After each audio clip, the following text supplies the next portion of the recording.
sewer talk going on with you. But anyway, listen, everybody, it's another episode of UnQuantized Podcast.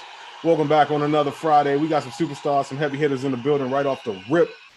Shout out to everybody involved. Couple air horns for y'all. Couple air horns for Trizza. Couple air horns for me. All right, man. Getting to the theme song. You are now watching the UnQuantized Podcast. Yes, sir. Tune in on Instagram or YouTube to build with the producer community. I just can't wait to hit the kids at the end. On Fridays, Eastern. It's the favorite part of the day. Hey, What's good? What's good? Man, we're back. Man, we are back. I'm in my regular setting for a change. For a new change. That's awesome. Oh, but first and foremost, man, let me big up the homie Trizza. Young placement boys in the building. Oh yeah. Placement boys. Appreciate it, man. Let me tell you something, man. Tell people about your latest and greatest. Interscope Records newest Sonny. I'm pretty sure I believe he's affiliated with the baby in that whole circle. Please forgive me if I'm wrong, but I'm pretty sure. Black Zach, produced by me and Rico Love. Dope record, man. It's one of those, I was in my, I've been going between making beats and business stuff. And then when I was in my making beats mode, I was like sending a bunch of stuff out. And I ran into guys' paperwork one day, like, here you go. This is coming out. So, it's always a good feeling when you don't know and you catch one. That's a fact. That actually brings up a good point, though. Relationships really pay off when you can do things like, all right, I'm in the mode of making shit, and now I got some people I can send it off to and make things happen. Because it's nothing worse than if you've been slacking on your tracking and all that shit, and then you're like, all right, now I want to make some tracks, and then you're now tasked with the job of finding where to send it.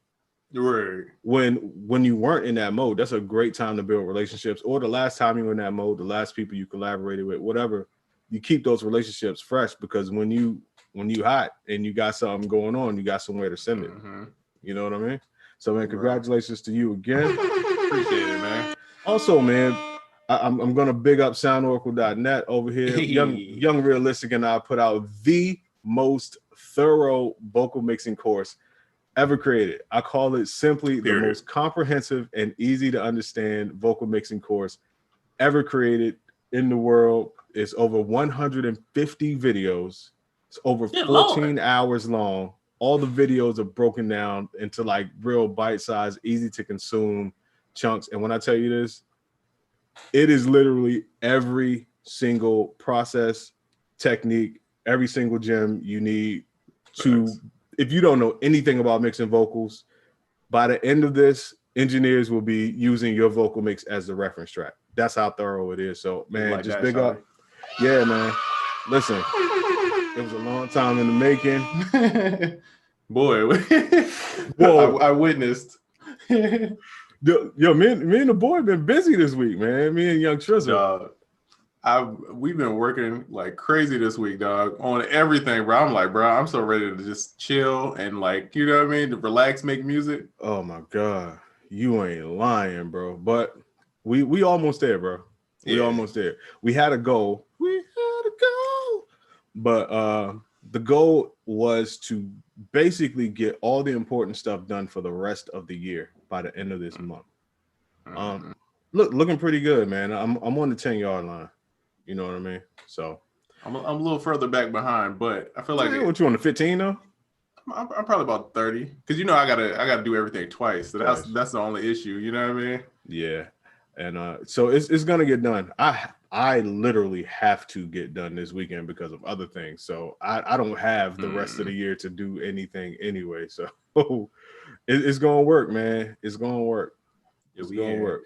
And November, December, and I'm gonna call it January, I am locking myself in the room and I'm doing nothing but making music and playing PlayStation. That is my goals for those months. Lofty goals. I like that. Yeah, I like that, bro. Lots of FL Studio going on. I like that. Man, it's pretty dope.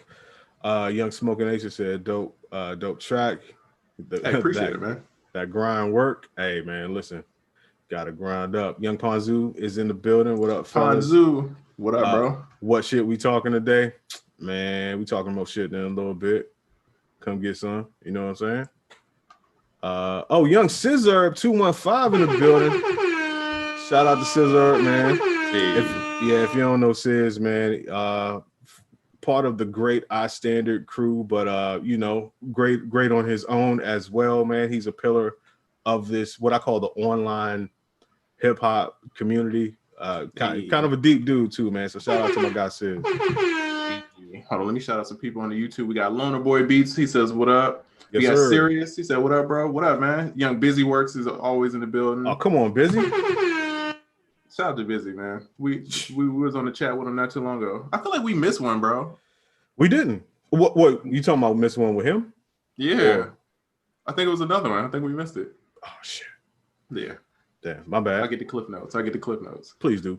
I'm cheating off your paper this time. Your buddy says, "I'm definitely gonna get it. I already have the beat mixing course. I can imagine the detail because the beat mixing course is very detailed." This is realistic is the god when it comes to that, bro. Yo, this is even more so. To be honest with you, man, it is twice the information. It's twice as good because the last one was our first one. It's really twice everything except for the price. The price is roughly the same. We could have easily doubled the price, but right. You know, man, look, we want to keep it good for everybody involved. We know how it is. We want everybody to really get these gems. We also want to keep the lights on, so we find a balance between keeping it well lit and making sure everybody can get the gems. You know, everybody got to do what they need to do. Young LED bulb, you know what I mean? I see you. You know what I mean? Efficient. For sure. So, have you been seeing what's going on with this Busta Rhymes versus T.I situation? Listen, King, if you want to back down, if you want to back out, if you want to back that thing up, just say so. Yeah, I've been seeing it. That joint is... I ain't gonna front. That's a weird matchup, bro. When I saw it, I was like, I don't like that. I don't like this matchup at all. That's a horrible matchup. T.I and Busta. Now, I understand why Busta wants that matchup. I mean, status-wise, it's a good move. Right. But it looks like only a status move because the matchup is so horrible, bro. Like, Busta and Luda would have been great. That's what I was thinking. Even Busta and Missy would have been great. It would have to be somebody like they got just as many hits, just as animated around the same time period. And Luda and Missy, they really check those boxes. And it's like one or two other people that I can't think of right now, but none of them are T.I. Yeah, that was a weird match. And then T.I low-key kind of played him because he was like, you could go against Twister. I was like, oh, that's cold-blooded. He did. And hey, Twister's a go. It's actually a better matchup though. That to be honest with you. But Twister's a go in his own respects, but I feel like Twister and Busta ain't even on the same. It's two different levels, man. Like Busta is like iconic, like legendary status. Yeah. Oh, meanwhile, while we're talking about this, in the chat, who do y'all think Busta should go against besides Tip? Yeah, let us know. Yeah. Busta Rhymes gave Tip smoke. He did. However, salute to Tip for not Tip even entertained the Young Jeezy joint in the midst of the Busta shit. Yeah. I put an ER on Busta, by the way. My bad. That's racist, no. Av Brow, what up, man? Yo, what up? Av Brow's not only in the building, he's back in the building because he's a young graduate. Man, listen, go check out his page. He got on all the fatigues, graduating from all the listen, I don't want to mess it up, but I know it was service related. Salute to you, brother. Salute to your graduation.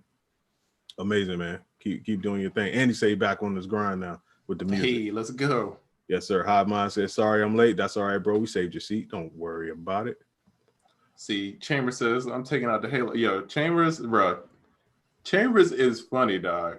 Me and Chambers have this inside joke, and it's been going on for like 5 months now. And he's in the top trash talkers. Chambers is up there, bro. Oh, 100%. Like, you don't want to smoke with Chambers with the memes and the trash talk. He will take you down. It's crazy, bro. So shout out to my dog, man. Yes, sir. Somebody still getting said, smoke. Tech 9 versus Busta Rhymes? Nah. Yo, listen, you can get 100 people from our community and asked them to name 5 Tech Nine songs, and that is no disrespect to Tech Nine. He is the problem with business. The problem with Tech Nine is he's one of those people that's such a goat on such a level, and he's so smooth with, like, people don't even know of him. They don't know about it. Not only is he like he's one of the best with the business in hip hop and has been for decades, bro. Like the independent hustle, and the man got, they had a whole complex. They were making their own merch. The tours they were putting together was amazing. It's probably still, I'm pretty sure, in the top 5 highest grossing hip hop touring acts ever. But unfortunately, the average person don't know anything about Tech Nine. Your buddy says Busta and Q-Tip. That's interesting. I never put those two together. You know what? Something about that is kind of okay. You know how people tell you like bacon and ice cream go together? You're right. You're like, I can see that. Yeah, 2 totally different things, but I think they might work together. Yeah, I can see, because they're both very artsy. So I feel like in that way you can kind of. And they were kind of like in the same clique. Yeah, coming up, So yeah, that could work. Interesting one. I'm not mad at that one. That'd be good. So how do you feel about T.i versus Jeezy? Way better matchup. I'm there for T.i wins. Yeah, and bro, that one's tough. To me, Thug Motivation 101 is like a musical masterpiece, bro. It's not really any songs on there that I don't like on that. That whole album to me is like incredible. I remember where I was at. I remember who I was sitting beside when I first heard the joint. And I was like, what the hell is going on, bro? Because 808s wasn't used like that. Yep. And like Shout the out brass to and stuff. Like, everything was like so like dark, and it's just like the way they used the chord progressions. I was like, I've never heard anything like this. I remember me and my brother was sitting there like, yo, what is going on? We was at a concert, dog, and Young Jeezy was like opening. Oh, shit. He wasn't even Jeezy at that point. You know what I mean? This is early when nobody really knows. You got the live motivation. Bro, they start playing that joint. It's like, I'm the realest. And bruh, all the lights go off. We like, yo, what is going on, dog? This is the wildest music I've ever heard. That was my first introduction to what I consider like real, like mainstream trap music. Yeah. But then with Jeezy, I feel like Jeezy got a great beginning, but towards the end, it's not as. He got little spots in there where T.i to me is hella consistent. Like T.i been T.i for years, and T.i has so many years after the prime of Jeezy. Yeah, like exactly. Jeezy can't sit and play Thug, like 7 songs from Thug Motivation 101. And don't get me wrong, he had a ton of dope features. He had a whole bunch of dope features and everything after that. But I mean, compared to T.i, nah. Yeah. Now Jeezy versus Gucci, which we will never see. Oh yeah, never, never. I would rather see that than T.i versus Jeezy. And the crazy thing is, I would have to take Gucci over.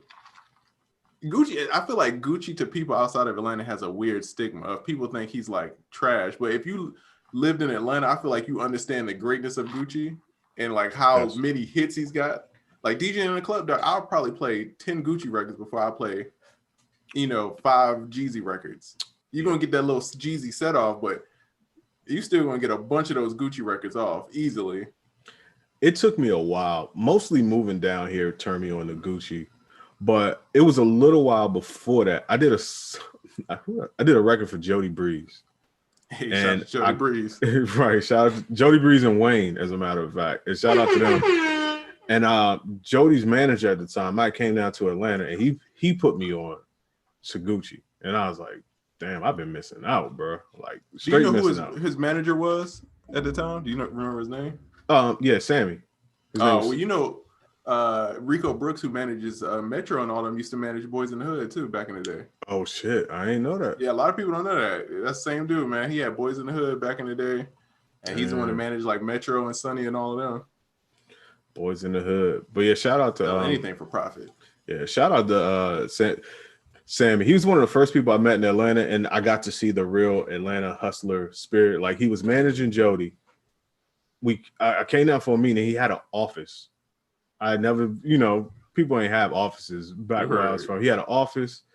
It was stocked up with shit. And then after the management thing, he opened a boxing gym because he was a boxer. That became a success. And then now you got a construction company. That's a huge success. And that is the epitome of like the Atlanta hustler spirit right there. That's how everybody get down out here. We'll see. Speaking of Atlanta, your buddy says people be sleeping on Rocco too, man. Bro. That's a fact. Bro. That's real talk, dog. Rocco is up there, bro. Like, he might not be making music, but in legendary status and like influence, Rocco is up there, bro. That's a fact. Like, it's no Future without Rocco. Because you know, Future was signed to what was it, A1, I believe it was called. But like, yeah, all of, you know, Rocco is super tough. I think he's just rich now and just don't make music. I mean, I don't also in Atlanta. Also an Atlanta thing. Well, somebody said Missy versus Mary. Nah, that's not good. That's not a good matchup. Maybe if you did Missy's production catalog versus Mary. Now we talking.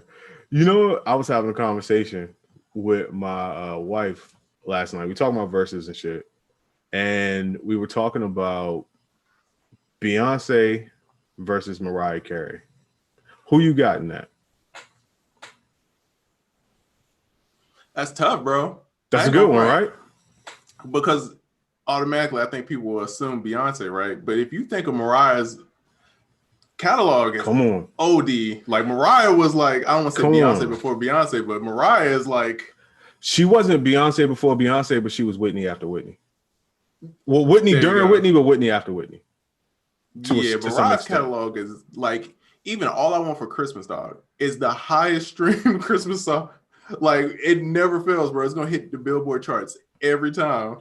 Dog, I'm like, Mariah has more hits than Beyonce. And hey, all hail the queen. I get it. But Mariah got years on her. Even if you count Destiny's Child, I think Destiny's Child came out in 97, 98. Right. Mariah started in 90. And Beyonce didn't do in solo stuff until I think like 2000, 2001, something like that. So Mariah got like a decade over Beyonce in the beginning.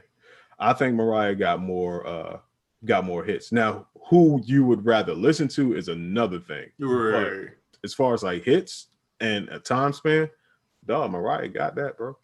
And I think Mariah has the advantage because she was around in the hit era. I still feel like even Beyonce got like hits, but everything off past Drunken Love, I wouldn't consider it a hit. Everything is just like really great records, but it's not like those, like Honey was like everywhere nonstop. Like, all those records are just like nonstop. They're here. We Belong Together. You couldn't go anywhere without hearing those records. And I think that was just as equally a sign of the times. Like, we had this conversation before on here. Like, at a certain point, there were just no more hit records because the music industry changed. So Beyonce came in, like, it was hits for a while, but like you said, going back to the 90s, bruh.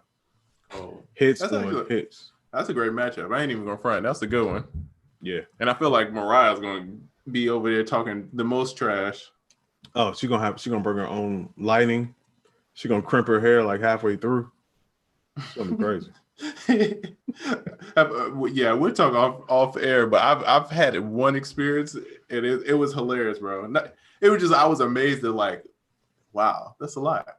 I've also had an experience. I was like, wow, okay. Yes. Yeah, it's interesting, bro.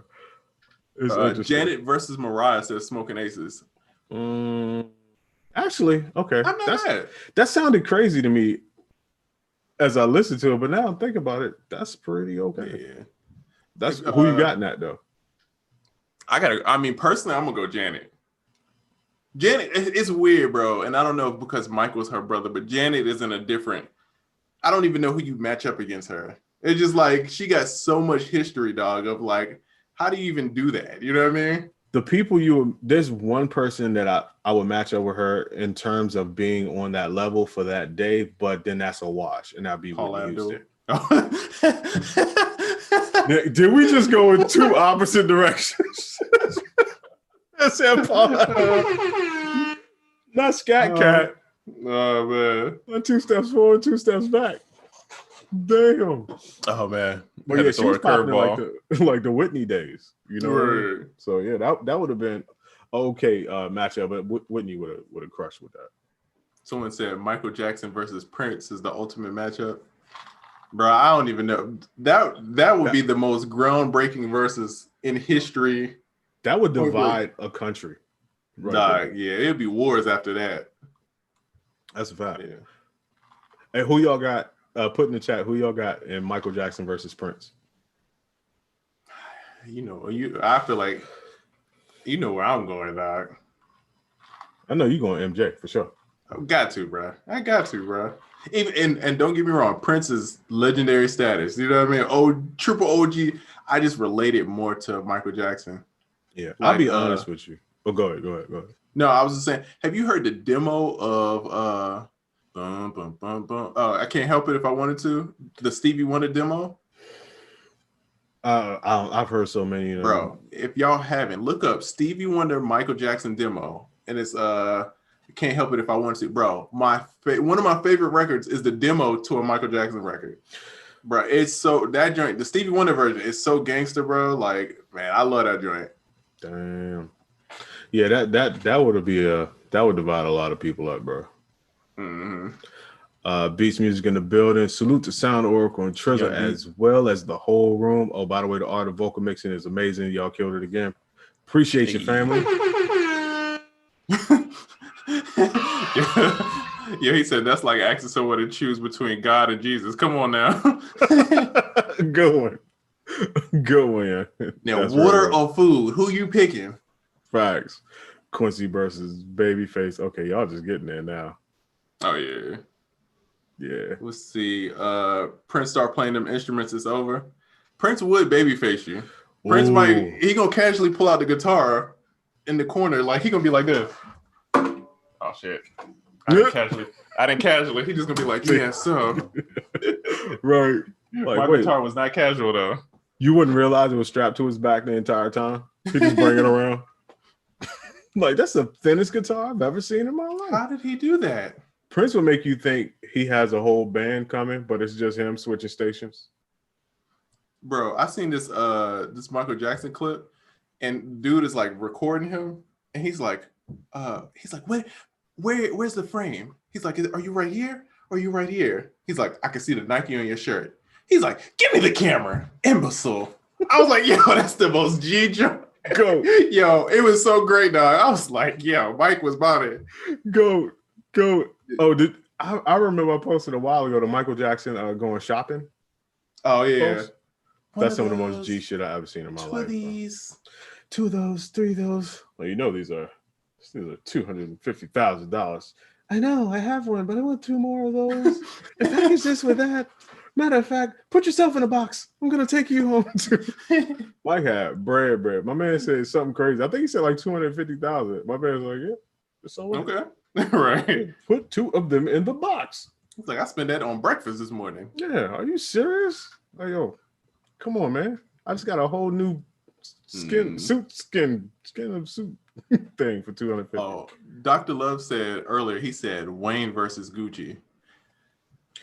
I don't know if I like it just because I just think of Wayne. Wayne is in that top tier. Know. Yeah, Gucci's top tier. He's God, but like Wayne is like up there. When you talk about like hip hop royalty, you got to put Wayne up there at the tippy top. You know what I mean? Yeah, you run into a Tech Nine situation with Gucci, where the majority of people don't know the greatness. Right. Like the greatness is he's done things that other people just don't even know and can't even imagine. But the notoriety of Wayne is just going to overshadow that. And Wayne is going to play songs. Everyone's going to know the songs. Gucci going to play songs, and you got to be from Atlanta to know them. Right. No, I think it's a bad matchup. Like, I don't think it would do Gucci any good. Right. You know what I mean? But I will say, Gucci as far as a businessman and Wayne as far as a businessman, they both did really good by their artists. That's something people don't talk about. Like, Wayne really put, like, you think Drake, Nicki, I mean, even Tiger, bro. Like, Tiger has a great career for a rapper. If you look at the, you know what I mean, the whole scheme of stuff, like, he's got a great career. And all of them came from that same camp. Did anybody have a problem with Wayne? I don't recall anybody ever having a problem with Wayne. Yeah, it was never Wayne. It was always the other people. And think about this. Wayne had artists. His artists talked about him so great. And this is in the midst of Wayne being an artist with problems. That's real. You know what I'm saying? Like, he was treating his artist so good in the midst of him being treated so bad. That's really indicative of his character and just how he carries it. Yeah. Shout out to Wayne, man. Wayne is a GOAT, bro. Yeah, definitely. So we did have like 2 or 3 questions real quick. Let go. Let's see. Let me pull them up. Hold on. It said Ron Osley versus Smokey Robinson. Man, would be the Medicare matchup. AARP battle of the gang banging. Yeah, that's the greatest song. Bro, I hope that song never dies. That meme of Smokey. Gang banging. How much they pay Smokey to do that, bro? Yo, them commercials must be cashing out. I seen Fabo do a Crystals commercial. Bro, I was like, I don't know what. I thought I accidentally ate an edible or something, and I'm just like tripping. I was like, what is going on, bro? That's hilarious. All right, so this is a pretty good question. I mean to sound surprised that we had a good question, but the question is, what's the best way to approach another producer to collaborate on making beats? That's a good one. Off the top, I would say have a place where they can hear and see how dope you are as a producer. Because it's one thing to approach another producer and be like, hey man, you want to collab? And then you kind of force the person to search and they go to your page. Let's assume it's Instagram. Let's assume you're DMing. And then they go to your page and it's not a whole bunch there. Like, now, right. I believe wherever you're approaching people, they should also be able to easily go see, not only do you do this, but you do this a lot and you do this well. That would greatly increase your chances of other people wanting to work with you. But if you're just asking for a collab and I can't see your work immediately, number one, I think you're not as serious as your proposition. You know what I mean? Especially if I'm on top of my shit, you can easily go see how dope I am. I'm going to almost say no, because all the person has to go off of, like, that is showing a person not only how good you are, but kind of like your work ethic. You know what I mean? Like, yeah, if let's say you want to collaborate with somebody, let me pick somebody, Beats by J Black or something. If he hits you like, yo, you want to collab? And then you go to his page, you like, hell yeah, you make beats every day on a million different things. Nonstop, right. Yeah, I want to collab with you because you really do this. I think, I just think, once again, it's one of those things like when you were talking about making beats, like you got in that mode where you were making beats and then afterwards you had the proper people to send them to. So I feel like people are almost reactive when they want to collab with somebody. And then now you have to produce things to show people that you're serious about this, when if you just did a little bit every day to present yourself properly, set up your brand right, then you could just approach, let the person see, and then they can come to you. No, that's real. And I would say too, man, just be, you don't have to come out the gate. You know what I mean? Like with like, hey, let's work. Like, talk to the people. Like, know something about that person. Because if someone's like, hey, I like this record you did. To me, they know what I've done. They're paying attention rather than someone is just like, hey, bro, let's collab. Like, then it's like, bro, you're sending this blanket message to everybody. You know what I mean? But if you telling me something about something that I've done, or you know something about what I've been working on, and you're engaged in the conversation, then I'm way more, like, open to like, all right, cool, let me talk to him, see what's going on. And you know what I mean? Cool. Then we in there. So 100%. It's like a slow paced thing, man. Just chip away at it. Like, even if it's somebody you want to collab with, if they don't respond right away, just keep hitting them. Keep engaging. You know what I mean? As long as you're not asking for stuff and you're just being engaging, people don't mind. It's only when you be like, hey, listen to this, do this. That's when people start getting annoyed. That's a really good point. That's why the phrase is building a relationship. You have to build it. It's not an instant thing. Just add question and now you have a relationship. No, it's not like that. So yeah, that's a very good point you brought up right there. Yeah, you got to build your relationship. It's people from the podcast, bro. They hit me all the time. Now it's like I know them, so it's like I see opportunity. Like, all right, cool. Hey, check this out, bro. Do this. You know what I mean? Look into this. Definitely. But it's because I'm talking to you every week. You know what I mean? Yeah. So you're like, I got something new coming out. Like, let me pick somebody. Hive Mind. Mm-hmm. You know what I mean? Hive Mind comes out with stuff. Now, we talk about him a lot because he's very smart. He comes out with stuff and he uses our stuff, and he uses it as a theme for his projects, which I thought was genius. But I mean, you don't really have to go that far for us to pay attention to you. But you raise a good point. Like, if you're part of this community and we know you over time, then yeah, like for sure, I'll check your stuff out, or just answer a question randomly or whatever. Like, yeah, for sure. Yeah, facts. But that was a good question. Yeah. Beats music. How long is the art of vocal mixing? Do you need to go through chronologically, or can you bounce around from one part to another? You can actually bounce around. You can bounce around from one part to another, and it's cheat sheets, it's PDFs in there too, just to help you out in case you can't watch a video. You just need to look something up real quick. And it also comes with a free kit made by yours truly. Hey. Oh, you're unrealistic in there too on the kit, bro. When I say I just got to glance at the kit because I was helping with the web stuff. Yeah, bro, I was scrolling like, oh, it's hella videos in here, dog. Bro, it's OD videos in there, dog. It took days to upload all that. Literal. I had to upgrade my Vimeo account. I was about to ask, you had to upgrade that boy because ain't no way. Oh yeah, I had to super upgrade. It was no way I could upload at the pace that my account allowed and have it done by the end of the year. I had to upload so crazy that it took me 2 or 3 days to upload. I believe it, because I drank was crazy. Yeah, all right, let's see. DJ Philip James, he says, I was asked to produce a demo R&B. All they gave me is a recording of the song on piano. I probably had to add a bridge and last chorus and all the other instruments. How much would you charge? So, okay. I was going to say that's a weird question because a lot of what you charge comes with whatever your brand is. So it's like you're asking, you know what I mean? Mm-hmm. That's like saying, hey, Tim, what would you charge for this? Tim ain't going to charge you 50 bands to do that same thing that somebody else would do for $25. So it's going to be a weird gap of like whatever the price is.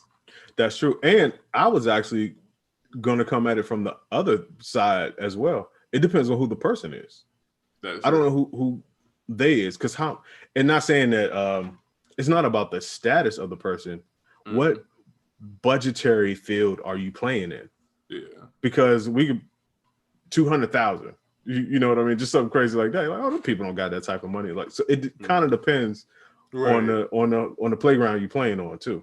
Yeah, don't be afraid. Ask them what their budget is, what they, what their goals are, what they trying to accomplish, and then make sure it lines up with you. Because not all money is good money.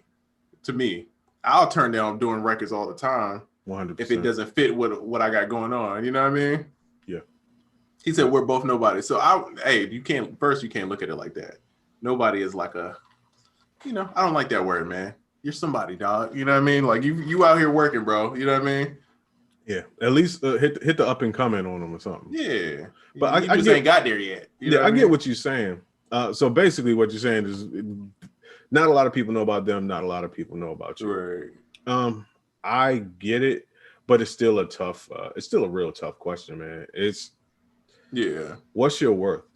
What do you think you're worth it? Because from the way you phrased the question, we could already tell that you feel like you're doing the most with this. Mm-hmm. Like, man, I'm probably going to have to add a bridge, and they only gave me the piano joint. So you already know what you want to charge is going to be up there on your scale. And I'm also willing to guess that you are a little, I don't want to say scared, but you don't want to scare them away with what you feel like you're going to ask. But I will encourage you, ask for what you think you're worth, bro. Yeah, bro. Don't shortchange yourself, because you already doing the most, and you already sound semi-frustrated out the gate. And I would too, like, think about how much per hour you would want to do something for, right? Like, if you were doing it for somebody else, how much would you charge somebody per hour? Think about around how many hours it's going to take, and it's probably going to take more than what you think. If you say 5 hours, it's probably going to take you about 8. double 9. Yeah. You know what I mean? Yeah. Figure out that number, and if their number ain't matching up to that, then you got a problem. You know what I mean? You're going to have to figure something out. Either they're going to have to meet you, or you're going to have to meet them somewhere, or you just going to have to be like, you know what I mean? Yeah. Cancel it out. But that's the way, bro, especially like delegating stuff. Like now I look at it like, bro, if this ain't worth my hour of time, I don't want to do it, bro. I'm not doing it, bro. Somebody else going to have to do this. It's not getting done. Yeah. So, yeah, look at that. Yeah, that's a fact. And I think not on purpose, but you and I have done an experiment this week with how much time something is supposed to take versus how much time it actually takes every day. Bro. We talk this week every day, a lot, just, you know, on Zoom and everything. We would talk in the morning. Today, this is what I'm doing. This first thing, this is supposed to take me an hour. We talk again, 10 o'clock that night. Just finished doing that one thing because problems came up, shit happens.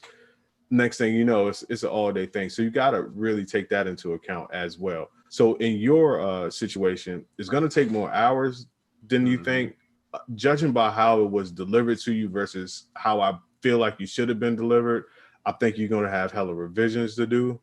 You got to take all that shit into account. How are you going to handle that? Do you want to tax for that off the rip? Do you want to set something in stone? Like if I got to do a certain amount of revisions, it's going to be this. Right.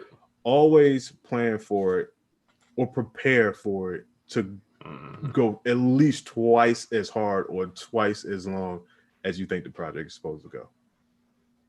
No, that's big facts. Yeah, don't forget about them revisions and stuff too. Yeah. That take the longest. Bruh. And I will say this too, and not just with this, but with anything, I think is very beneficial. Know your bottom line. You have a bottom line to where something that's just like, you know, I will not take that for doing that.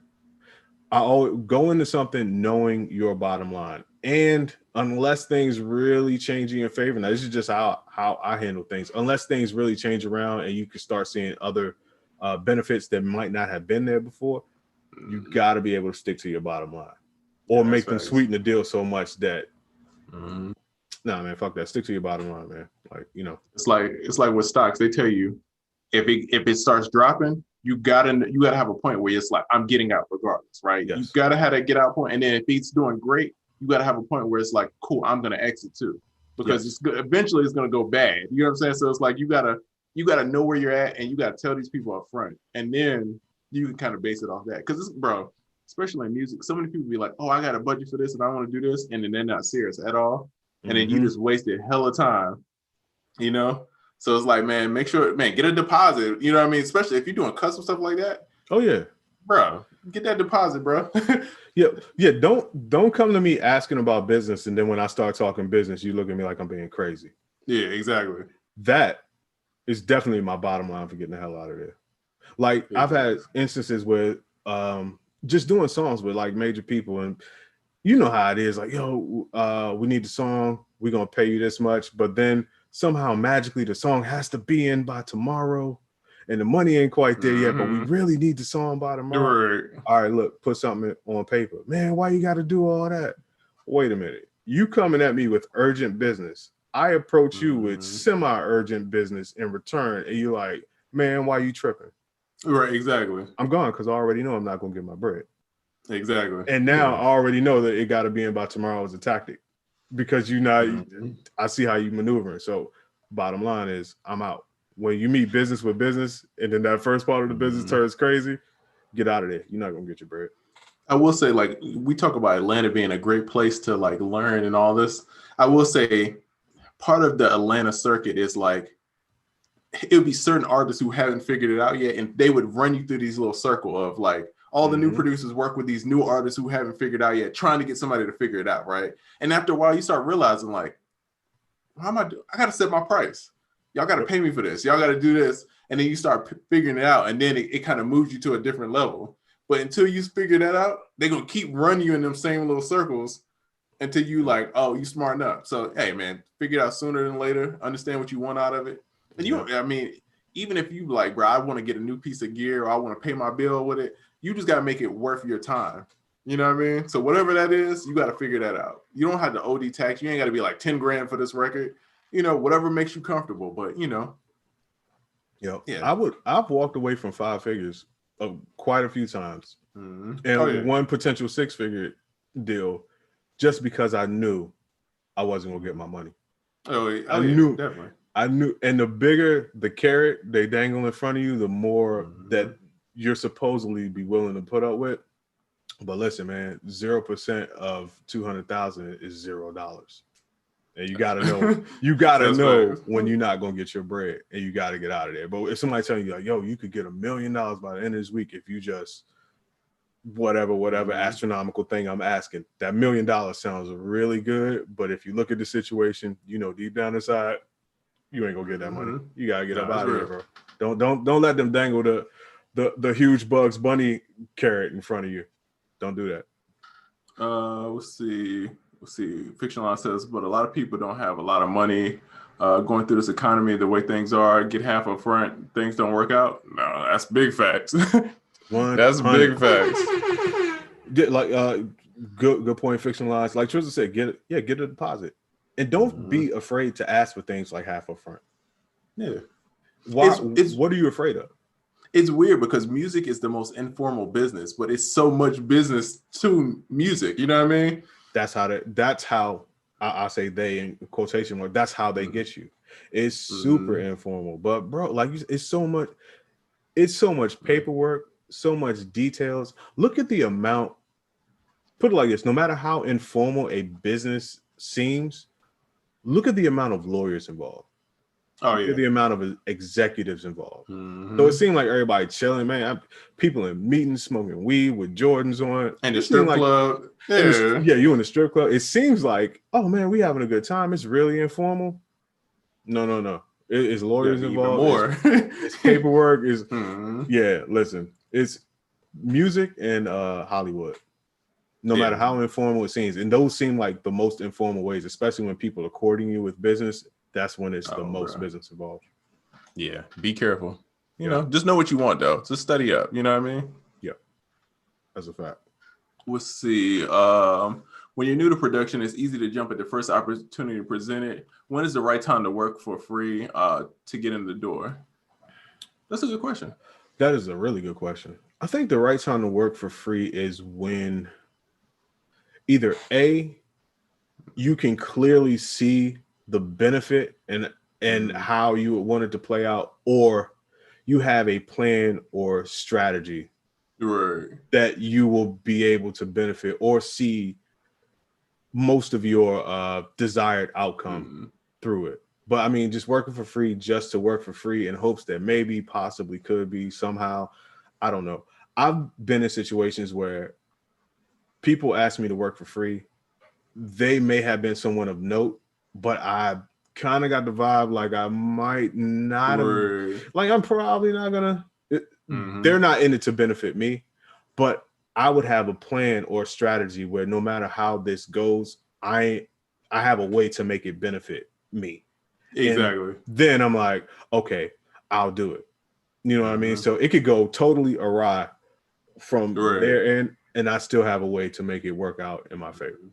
Especially as a producer, like you hear people talk about build your own artist. Like if I have my own artist, I'm going to work for free because I know whatever comes from that, I'm getting a piece of it. I'm investing into the business. Yeah, exactly. I'm investing into the business. But if somebody else want to be like, hey, I like that song that you did with such and such. Oh, you got to pay now.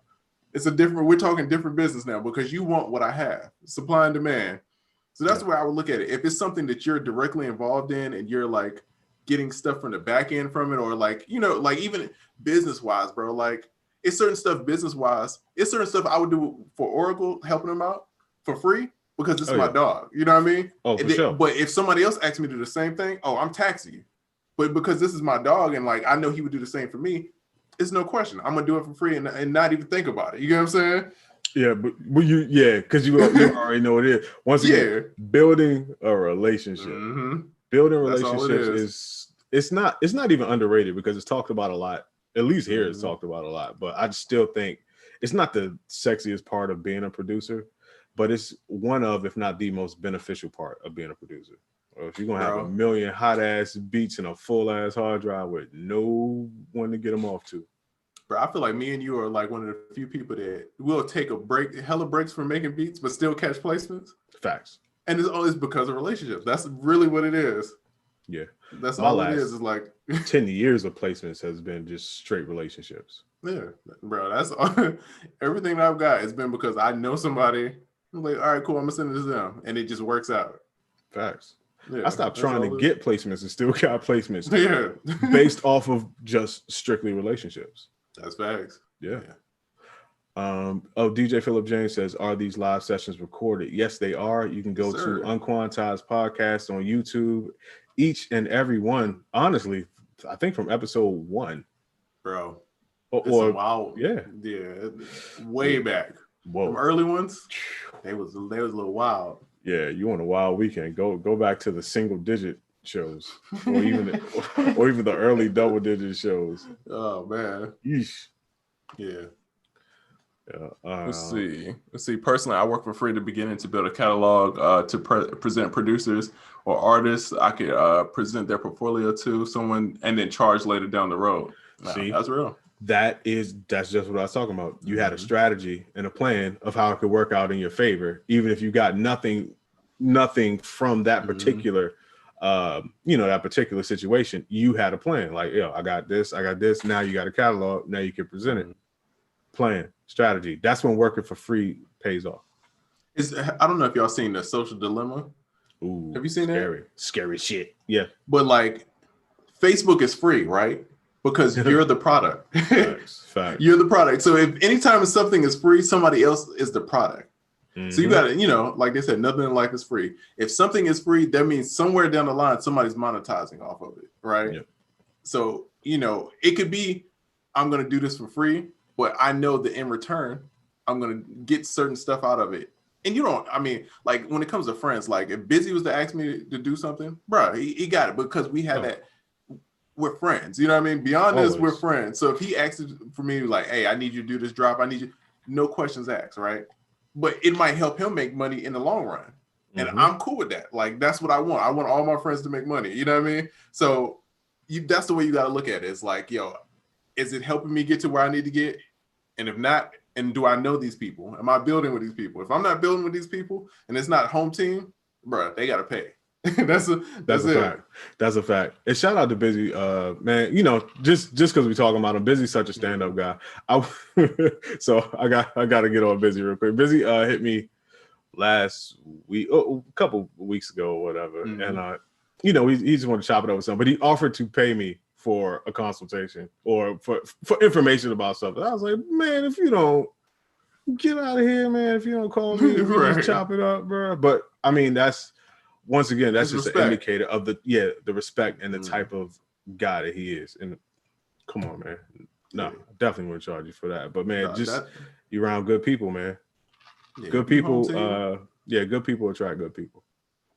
Right, and it works out great because I feel like Oracle this past week he didn't help me, and I feel like Oracle helped me tremendously this week, bro. But see, I feel like it's like what and what because I feel like, man, I learned a lot this week. You know what I mean? Like I done picked up a lot of stuff, so it's like it's never like a bargain or like, hey, I gotta price you this. You know what I mean? It's always like, all right, we're gonna put into the pot and we all gonna eat from this. So that's how you gotta, And it's the exchange of information. Don't ever sleep on the exchange of information. When the exchange of information is not one-sided, that is the best relationship in the world. Like for instance, we were doing something this week.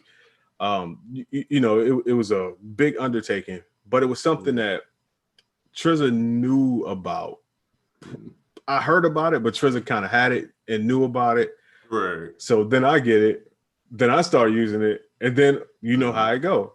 Hey man, I hit him. Hey man, did you know that you could do this? Or he might have had it. I was doing something else with it. So then after I did that, he started doing whatever the part is that I was doing. And then I was able to tell him like how it goes when he was able to put me on to it.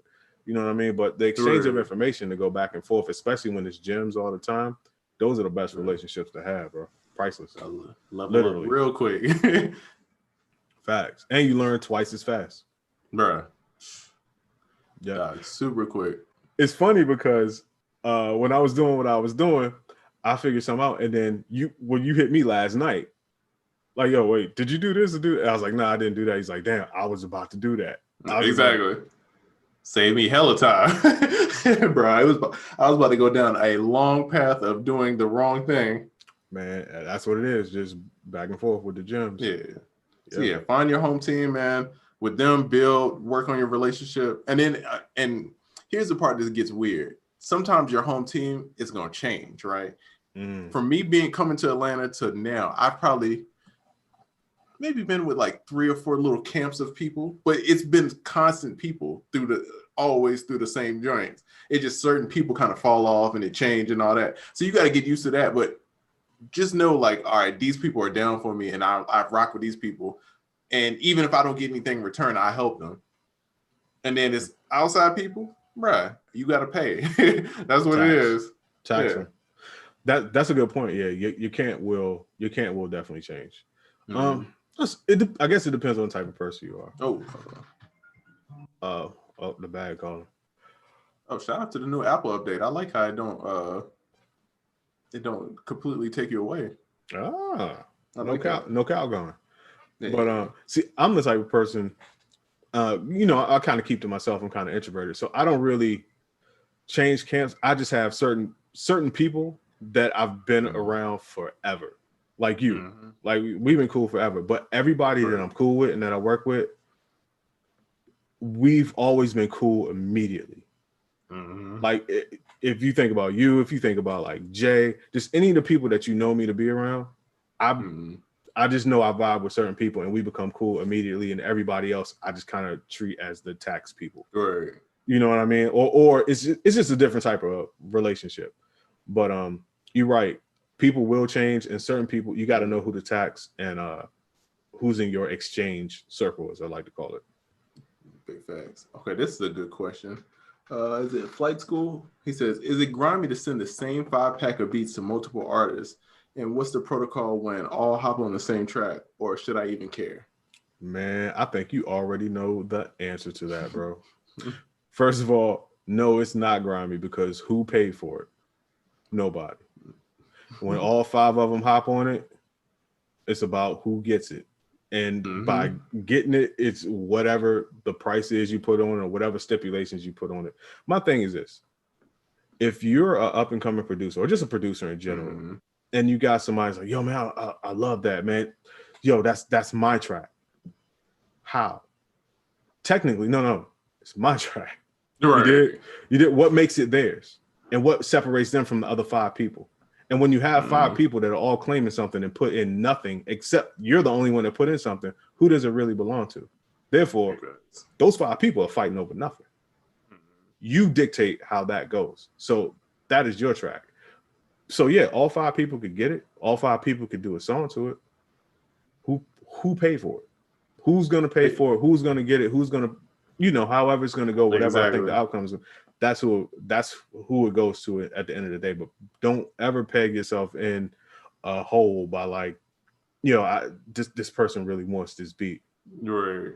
How has that person shown you that they really want that beat? Because if you want anything bad enough, you're going to do something to claim it or at least reserve it. I've been in situations where someone wants the same beat, and all you gotta do is be prepared to make another beat for that. You know what I mean? That other person, if they both want to buy, it's just be like, all right, I'm gonna finesse, I'm gonna flip this joint and give you something custom. Yeah, that's all you gotta be prepared and be skilled enough to pull that off. As long as you could make that successfully, you know what I mean? You good. But, there you go. Hey, until they pay me, that be mine, shawty. That's a fact. Oh, I will also say, whenever you can, throughout the entire process, be transparent with everyone. I don't care who the person is or how much they want the joint. Oh man, that's mine, right? Man, 4 other people got songs to this. So if you really want it, you got to do X, Y, or Z. But be very transparent. Don't lead people on like, oh no, I got you. It's sitting to the side. That's cool for you. And then somebody else come out with it. Because you might have burnt the bridge, or you may not even care. But my thing is, you build character by being transparent. The only reason why you wouldn't be transparent with everyone involved is because you're scared of them. in some type of way. You scared that they're gonna cuss you out, not like you no more. You gotta build a tougher skin, and you gotta be able to tell people, no, you can't have it. No, somebody else got it. No, this is the price. You know what I mean? Because think about all the reasons in just life in general why you aren't transparent with people. You put yourself in a position to be scared of that person or scared of that person's reaction. And if you really think about it, you don't want to live life like that. And you definitely don't want to be scared of somebody that you like. Most of these people you don't even know. That's you know what I'm saying? So you just don't want to smoke. But I mean, smoke from who? I don't even know you. You ain't even paid me for the beat. That's smoke right. It up. Hey, just smoke it up. You know what I'm saying? So yeah, just cigar, smoke it up. Yeah. So next time that you're in a situation like that, and your first initial reaction is to not tell somebody the truth. Before you speak, ask yourself why you are scared to tell this person the truth. How much power do they hold over you? And 9 times out of 10, it's a person, not that you don't respect them, but they mean nothing to your life. Right. But you condition yourself to be scared of people. And because it's easier to just, lie and let it roll. Don't do that. Go to tougher skin. Smoking Aces brings up a good point. He says, and normally fear is worse than the actual reaction. That is big facts. For sure. You want to be known as somebody that, think about everybody that's a tell it like it is guy or speaks the truth or, whatever that is. You respect those people. Those people get respect. Mm-hmm. You might like people that don't want confrontation with you or people that, that would lie to you to spare your feelings. You'll like them because they're a likable person. But you respect the people that, tell it how it is.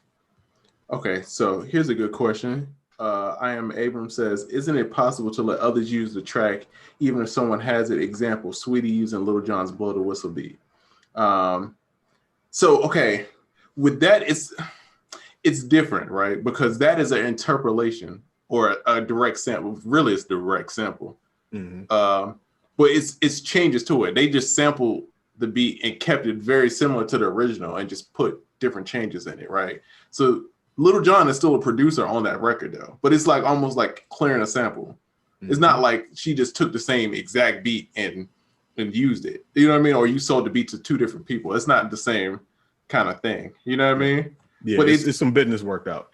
Yeah, but I guarantee you, like I'm trying to think how to explain this without like calling somebody, but I'm guaranteeing in the Neptune's career, it was a song that someone else cut, and then they had to remake the beat around that. So it sounds similar feel, but it's not the same beat. You get what I'm saying? And that's how you kind of get away with that. But if someone takes like if Sweetie makes another record and she samples Freakily by P.D. Pablo, Lil Jon is still a producer. It's almost like a sample. Yeah. Yep, that's a fact. Oh, the Neptunes was a great example that you gave right there too. And that also is a benefit from having a sound. Because if someone wants a track from you and somebody else has it, if you have a sound and they came to you for your sound, it's easier to create something that will satisfy the person, with getting a second beat. And bro, I'm telling you, that's the key, bro. Artists like feeling like they had their opinion in a record. When you just send something and it's like they don't get to change anything. I mean, sometimes it works, but if you're in a room and they like, hey, I like this chord, you know what I mean? Like they're more attached to it, to me. Facts. Yeah. Facts. Hold on, we got questions. See, Havmon says, I work in a prison where you got to tell a murderer to his face. Once they see you, you're not scared and they respect you more. Jeez, bro. That's an extreme of the point, but yes, that's exactly it though. That is exactly it. I mean, and I forgot who said it before, but the normal outcome or the usual outcome is 9 times out of 10 far less than whatever you think it's going to be. That's facts. Yeah, a lot of times people are just lazy, just don't feel like dealing with the confrontation. See, Adbrow says, personally, I work for the Army now, and I have a job at Delta. My plan is to help cut out finances and traveling, such as flights or studio visits, and make more affordable until I can do it full time. Smart plan. That's fine. He told me that plan a while ago. And smart. You got to salute somebody with a plan. Since I pinned it, as we can see, Prentice has a question.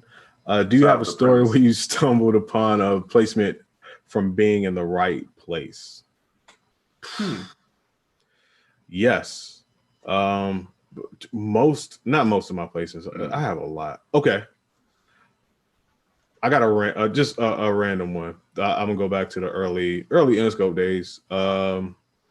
50 Cent Baby by Me. I was just in the studio playing 3 chords, and that ended up becoming that record.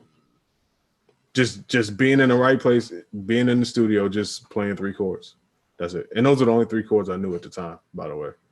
So I was like, damn, that record came out now. Now I know no more chords. I gotta learn some more chords. Yeah. I think that J Park record I did, well, it's crazy because I had did the record, right? And Diego kept saying, like, he's like, bro, this beat is going, you know what I mean? It's gonna go. Like, we're gonna place this one, right? Mm-hmm. And then this wasn't me personally, but he ran into the guy from Far East Movement. I'm pretty sure it's Far East Movement. They had this song. Was they like a G6? No, that's somebody else. But they were all on the same label. Anyway, Far East Movement. And that's how we got that song off. Like, he randomly ran into that guy, gave him that beat. He gave the beat to somebody else, and then it became the J Park single. You know what I mean? And it was just one of those like random ass like things. And then it's been a time where I missed a placement because I didn't extend my flight. And it, never to say that this record might not have came out the same way because I was there. So it might not have ever been what it was. But the day Diego did that, it's a record called 42 by Ray Shrim. I was there the day before, right? And Diego was like, yo, extend your flight, bro. Keep working. But, my daughter is like, she was like young, you know what I mean? And I was like, let me go home. We see my daughter, you know what I mean? And so I came home. And then the next day he called me right after he did it. He's like, bro, I just made this joint. It's crazy, dog.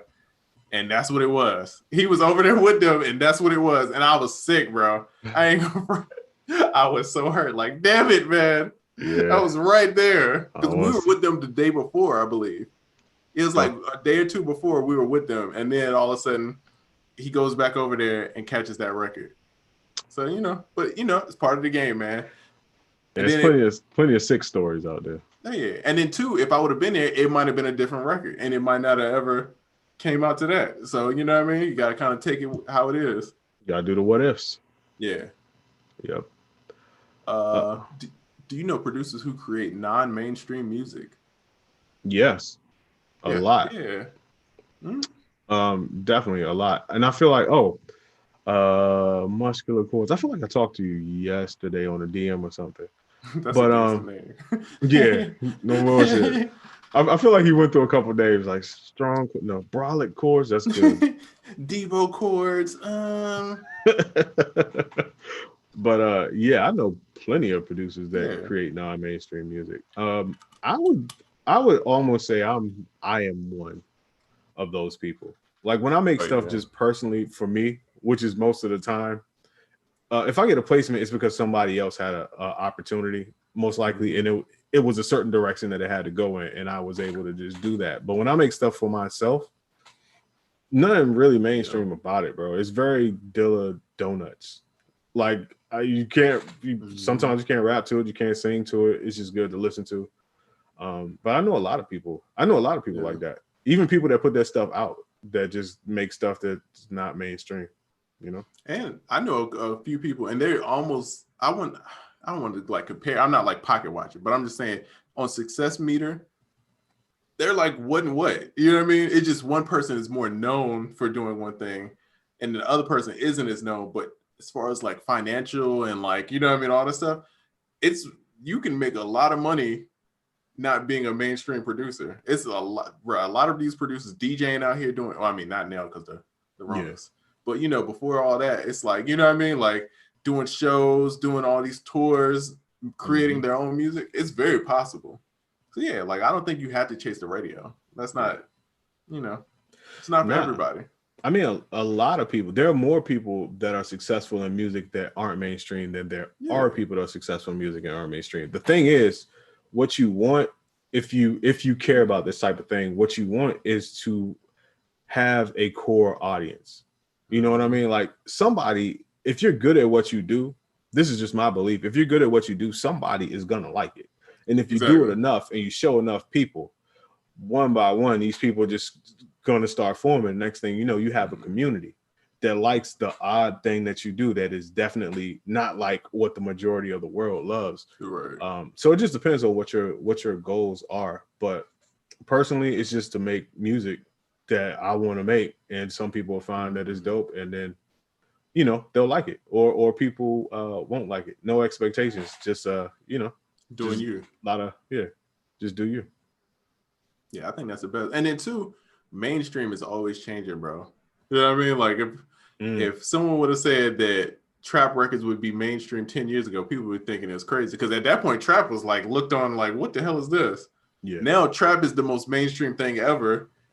You know what I mean? And then like if you look at rock and roll, to me it's like almost like an underground. People look at rock like an old thing. Like, I don't even, is rock and roll still a genre? I know that sounds weird, but rock and roll isn't really a genre anymore. It's one of the only genres in our lifetime that we saw die. That's so crazy. Yeah. If you think, that shit died, bro. Like for real. I mean, people could argue it, and some people say it's a small pocket of rock and roll stuff that's coming back. But just for the sake of this conversation, in our lifetime, it is the only genre we saw just die. Right. That's nuts. That is nuts. And also mainstream to me, it's a chase. I think people that do mainstream music, that is their vibe most of the time. Like that's just how they are. That's just what they make at the time. They just have that. That's what makes them mainstream. But then there's the vast majority that I feel like chase mainstream. Right. And the reason why you're chasing it and you're not, and you aren't that, is because deep down inside, it's a disconnect between what you feel like is mainstream that people will like and what you really want to do or what your real capabilities are. I guess it depends on what you want out of life, but I don't like to chase. I put on flip-flops 2 years ago. I'm not chasing. I can't chase nothing. But some people don't have that luxury according to whatever their life plan is. Right. Some people like, no, I got to get the Grammy for the #1 album of the year with the such and such, and I get it. But just think about, if you don't do mainstream music and you kind of want to do mainstream music, just think about why. Because deep down inside, you have your own vibe, you have your own sound. Everybody got their own shit, and then there's this thing that society kind of tells you that you have to do. Right, exactly. So just make sure if you're doing that, you're doing it for the right reasons. If that makes sense. I was talking to my homeboy. So 2 examples of people who kind of did their own thing and then it became the mainstream. And you probably know one of them, right? This girl she was a writer, and her name was Alja Jackson. She's a working polo. You know what I'm talking about? Yes, so indeed. She changed her name to Chameleon now. Bro, on TikTok, she has one of the biggest songs on TikTok, bro. It's called Twerk For Me, where she flipped Lean On Me. And she's always made that kind of music. Since I've known her, she's made that kind of music. It just clicked for her. And so she's doing the same thing. She ain't changed nothing. Doing the same vibe that she's always done. And it worked. You know what I mean? It's just timing. And then it's a songwriter named Vito. Same thing, bro. Vito made these same songs. If you hear the song that on TikTok, I think they said it had like 500 million streams. Jeez. Bro, it was something stupid, bro. That's crazy. And same music that he's always made, bro. Like same vibe. He just stuck to his guns and he caught one. You know what I mean? And now people are like, this is what it is. And now it's mainstream. So it's just like, stick with your guns, man. Do what you believe. And then I feel like, Jeremy used to, when I say Jeremy, Jay, the dude that introduced me in Oracle, he's like, yo, make a great record, it'll find a home. That's the biggest advice he'll always give me. Make a great record, it'll find a home. And he knew, because he knew. Yeah, he saw that a lot of records got good homes. Mm-hmm. I always turn back in this situation when we're talking about this. I always turn back to like Dilla, because I'm always a big Dilla fan. But if you think about it, think about Donuts. I mean, there's a whole bunch of Dilla stuff you talk about. Let's think about Donuts, the album. What is that? It's no artist on it. It's an instrumental album. It's kind of like just rough ideas. It's mixed, but not mixed. If you think about like, yo, what the hell is that? But yet, you mentioned Dilla or you mentioned Donuts, people lose their shit. Now, what if Dilla was like, nah, I gotta be mainstream. I gotta do this. He knew about the disconnect. He just did him. Some people just be different, be dope. You know what I mean? That is the prime example of be different, be dope. And now that shit is like a cult following within itself. Exactly. You know what I mean? Yeah. You ain't got to be mainstream. Let's see.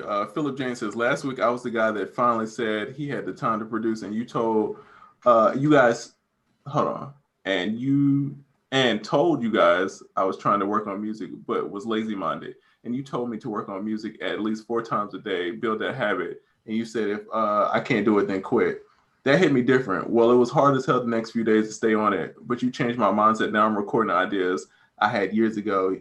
You woke up a dead man. Thanks, man. Hey, I love to hear that, bro. Yeah, that's what's up, man. Come on, man. That's what it's about. Hold on, man. Hey, I like sound that. Effects, man. You gotta get the crowd. I like that, bro. Hey, that's much success to you, my brother. Dead, keep cooking. Yeah. Keep at it, man. It's a marathon, bro. None of this stuff is quick. If anybody telling you like, hey, that you can get on in 2 weeks, bro, they're lying to you, bro. It's a journey, bro. You're gonna go through ups and downs where you don't feel like doing the shit where I'm at now to where it's like, I can't wait to do this shit. You know what I mean? That's enjoy it all. That is a fact. And I heard something the other day, and what you said just brought that to mind. A lot of times we create resistance for ourselves. You know what I mean? Like we know what's right, but for some reason we just kind of, it's self-sabotage on a very minor level to the point where it's not disturbing to you. You know what I mean? But the tough shit in life is going to come regardless. Don't give yourself unnecessary resistance because you're gonna get that shit. Like life is gonna give you a whole bunch of resistance. Trust me. You don't need to help life out with giving you tough shit. So what you need to do is focus up, get out of your own way, because a lot of times the person in your way is just you. The things you ask yourself, the things that you muddle over, you already know the right answers to, you know what to do, and you're the person in your way. So just stop building resistance for yourself and just prepare for the regular resistance in life that's going to come eventually anyway. That's facts. It's so weird with production and music in general, because any other sport, you got to train. It's like normal to train. You go through seasons, all season you train. Music is like you're on 24/7. So people get thrown off. You know what I mean? Because it's like, I feel like I'm not getting somewhere. But it's like, yeah, you got to train sometimes. You got to sit back, learn new stuff. Like I might not be making music every day now, but I'm probably learning more stuff than I have in a long time. So then when I do go back to music, it's like I'm looking at it different. Like, okay, this is what I need to do. Yeah.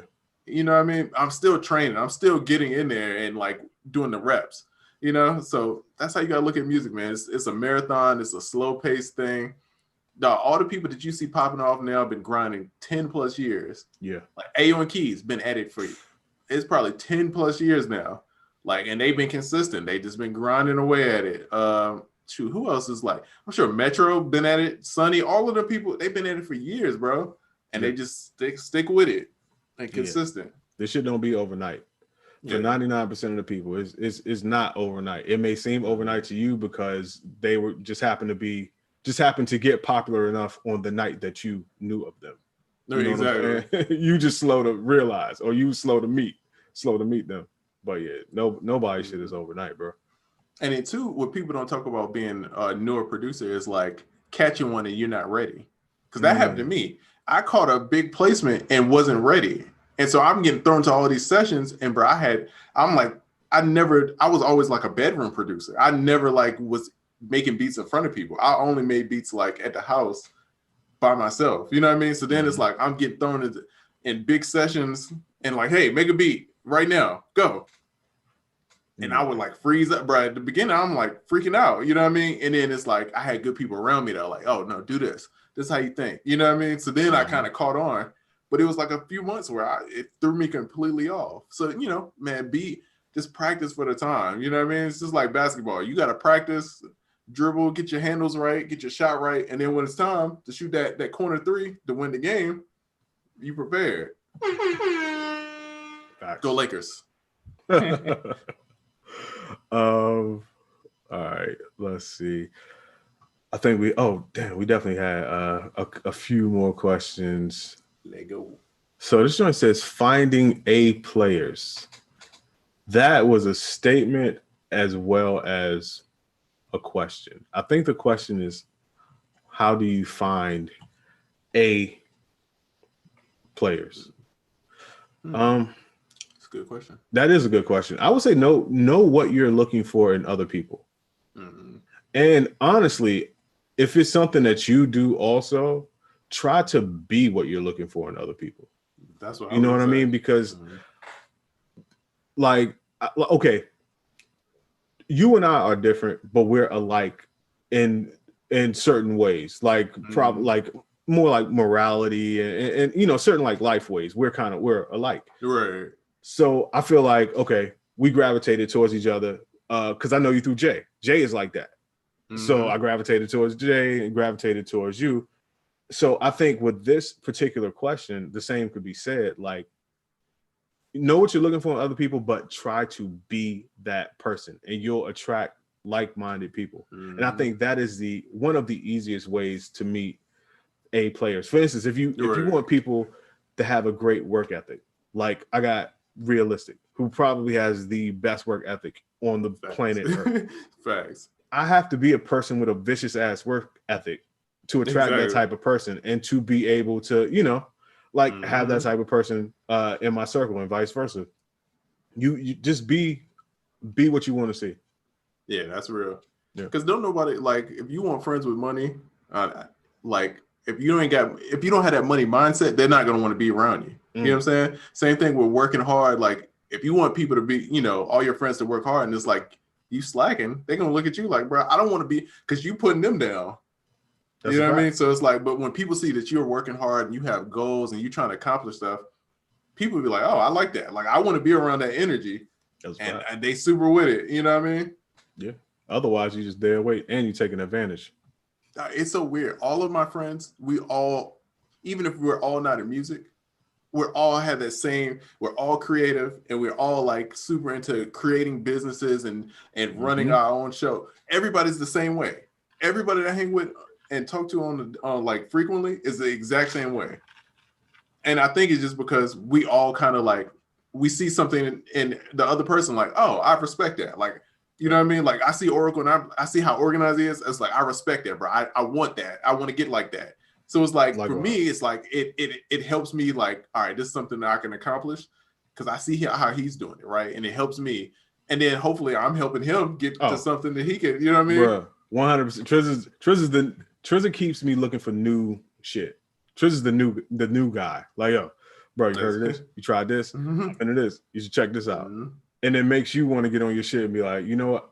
Just in return, if for nothing else, I need to find some new shit to put you onto, because the last shit you put me onto was so amazing. Now, I feel like I got to reciprocate, but you're absolutely right.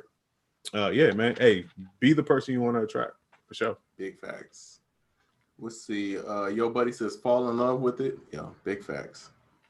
That's a fact. Big facts. And it's weird. We've talked about it before, but when music is your job, it's different. It's different. Wait, hold on. Let's put this in a nutshell, because I think this needs proper framing. Like you said, we talked about this on the show before. The saying is, if you do what you love, you never work a day in your life. That's a lie. That is complete bullshit. That's a lie. That is complete bullshit. I will almost say the opposite. And as Trizza was just pointing out, if you do music for a living, or if music is your passion and you really love it, and don't get me wrong, I love music, Trizza love music, we love music. Right.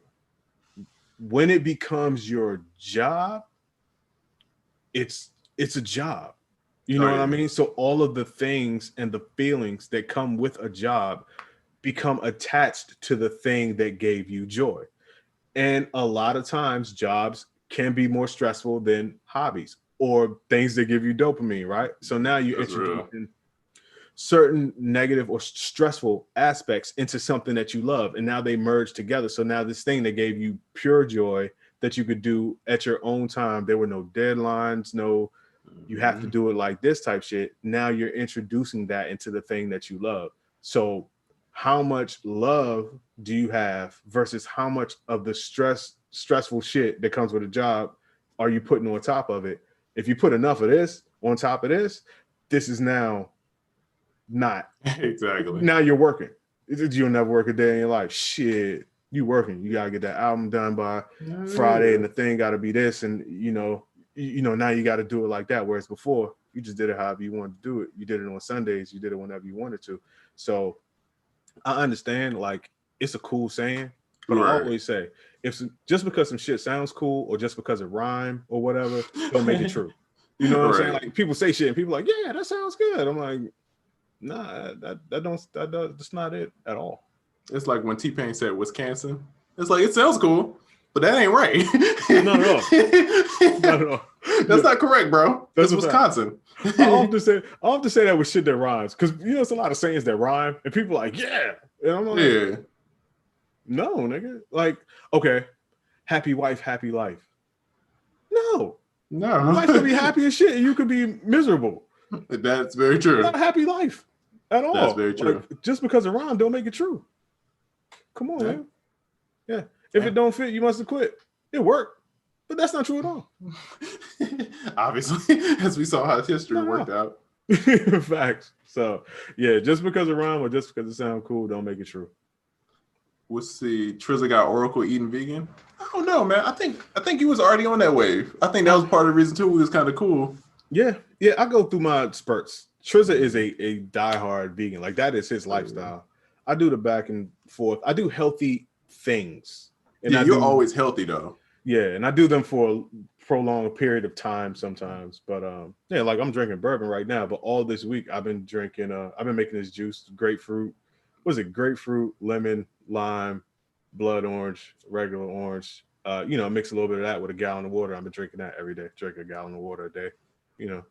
Shit like that. But also got a cup of bourbon right here. So I came off a 2-day fast just to drink hella wine today on the podcast. You know what I mean? Balance it out. It's balance. It's feng shui. You know what I mean? You know what's fire though? I got this vegan butter that is fire, bro. Oh, you gotta put me on, shot. Dog. Yeah, I'll let you know the brand. I'll go check it out. But dog, it tastes just like regular butter. And I ain't one of them people that's gonna tell you, like, cauliflower tastes just like chicken. No. I'm not one of them people. But that butter, it tastes like just like regular butter. Fire. Let's see. Eyebrow says, live in LA. I know people who got Grammys but still broke. It comes down, what do you do for a business? Do whatever works for you, bro. That's part of the reason I feel like Oracle the same way. That's part of the reason why we approach music the way we do. Because we're always business first and then music. I don't want to say business first, music later, but like everything's music related, but we're like business minded first. Right. Then, because I've seen people with humongous records and they've been broke, dog.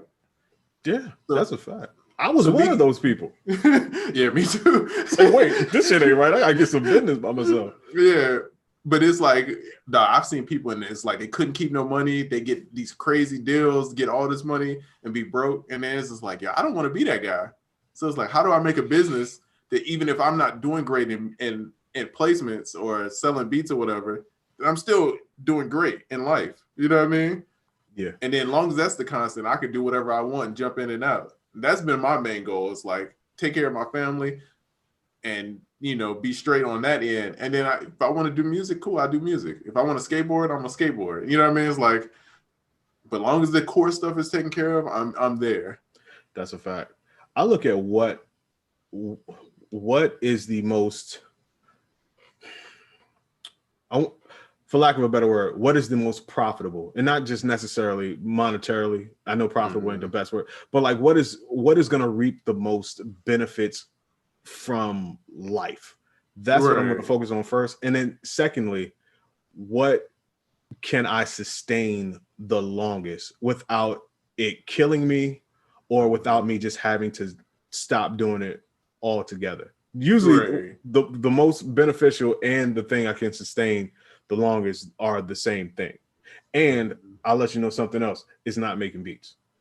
Not saying, it all starts from making beats, it all stems from making beats, it all ties back into making beats. But me going for placements like I would do back in the day for where I'm at now in my life is just not the most beneficial thing in the world. So I still rock with it, but I look at making music. I had to introduce it more as a treat or a hobby for myself, because just like we just talked about, it became a job. and then the shit wasn't fun anymore. You know what I mean? So now it's more like, if I'm chilling and I'm making a whole bunch of beats, it's because I finished a whole bunch of business. You know what I mean? And now I have the time, I have the luxury to do that. And now I could get money off this music that I'm making too, but I know it's a slower turnaround with the money. So I'm gonna do some other shit that's gonna have me cool to where I could take my shoes off and then sit and make a whole bunch of beats, if that makes sense. The thing that people don't talk about, like people talk about placements and that you only hear the positive, right? A negative, right, is that you're in business with a bunch of people that you don't know. Like with the sound stuff, I'm in business with people that I know well. Like I know what Oracle does, I know what Diego does, I know what Chambers does, I know what Realistic does. So for me, it's easy. We all know what our job is. We go in there and it's quick, right? Placements, you're in a bunch of business that with people that you don't know how they're gonna react, how they're gonna turn around and do certain stuff. People that don't respect you because they don't know you. So it's sometimes it gets weird, right? So that's why it's always like, since I can remember, I've always had another business on the side. And then the music kind of fuels that. You know what I mean? Like I did that podcast with Legion and I talked about, which I don't talk about much, but like I have another business that's like in the beauty industry, right? With my girlfriend, right? And successful in that. Like I did some things with that, you know what I mean? But it was on accident. It was totally like not on purpose. It was kind of like I stumbled into it and that wasn't anything that I wanted to do. It just like, oh, we should try this. And then it just worked, you know what I mean? But the music kind of helped fund that. But then it's like, now it's like, I look at it like, all right, cool. This is the priority. Then over here is like secondary at times, you know what I mean? Yeah. And so, you know, you just got to figure out the foundations of stuff. Like, regardless of the cloud and all this other stuff, you got to make sure your family's taken care of, which people don't talk about. Like, you got to make sure that you straight. Yes. Right. So your job becomes, how do I do this in a smart way of I can still do music and still afford these certain luxuries. That's right. A fact. and still make music. Right. That's what the job becomes. And once you figure that out, everything's great. Everything's like what I do now. As much as I talk about like I be stressed out doing work, I love it. You know what I mean? Like I couldn't see it no other way of doing all this web stuff and figuring all this marketing stuff. I love it. You know what I mean? At the end of the day, or I wouldn't keep doing it. Yeah. You know what I mean? Hey man, listen.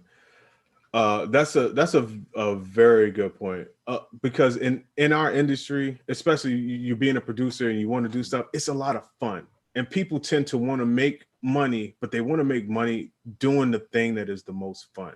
It is not impossible, but sometimes it's not logical or you don't have it set up right. And I feel like if you are at a point in life where it's not really, not that it's not working, because everyone starts from somewhere, but you can kind of feel like you just want to make money off of this fun thing. You're not really positioning yourself to make money off of it. You hope that you're gonna one day make money off of doing this fun thing. And that is just indicative of you having a luxury in life. You're in a luxurious time in your life where you don't see time ahead of you getting short. It's not a whole bunch of time behind you. So you're like, man, you know, I'm gonna make like 5 beats, maybe send it to somebody, maybe build a relationship. I'm just gonna make the beats and maybe. That's a luxury, whether you realize it or not. You just hoping to do some shit, make some money off some fun shit. That's a luxury in life. But eventually, you're gonna have to come around to where you got to do what's smart, and that's when you start focusing on your business. Some people are smart enough to do it earlier in life or earlier in their career or get a side business or something like that. Listen, I'm not knocking the hustle. I'm just telling you what it is. Watch out for the fun shit. And if you can afford to have a whole bunch of fun all day, every day, just be grateful that you are in such a luxurious time in your life. That's facts. Yeah, that's all I'm saying. And another thing too, the difference between having business, even if it's related to music, and then just doing the placement thing. With the placement thing, there is usually a countless amount of niggas between you and the bag. When you have your own business, when you wake up, however you want it to go, that's usually how it goes. Whatever you want to do, that's how. If you sell to somebody, you sell to that person directly. it's not 5-6 people in the middle of that sale thinking like, man, I don't want this sale to go through because I got my other man that's the placement thing. It's a lot of people.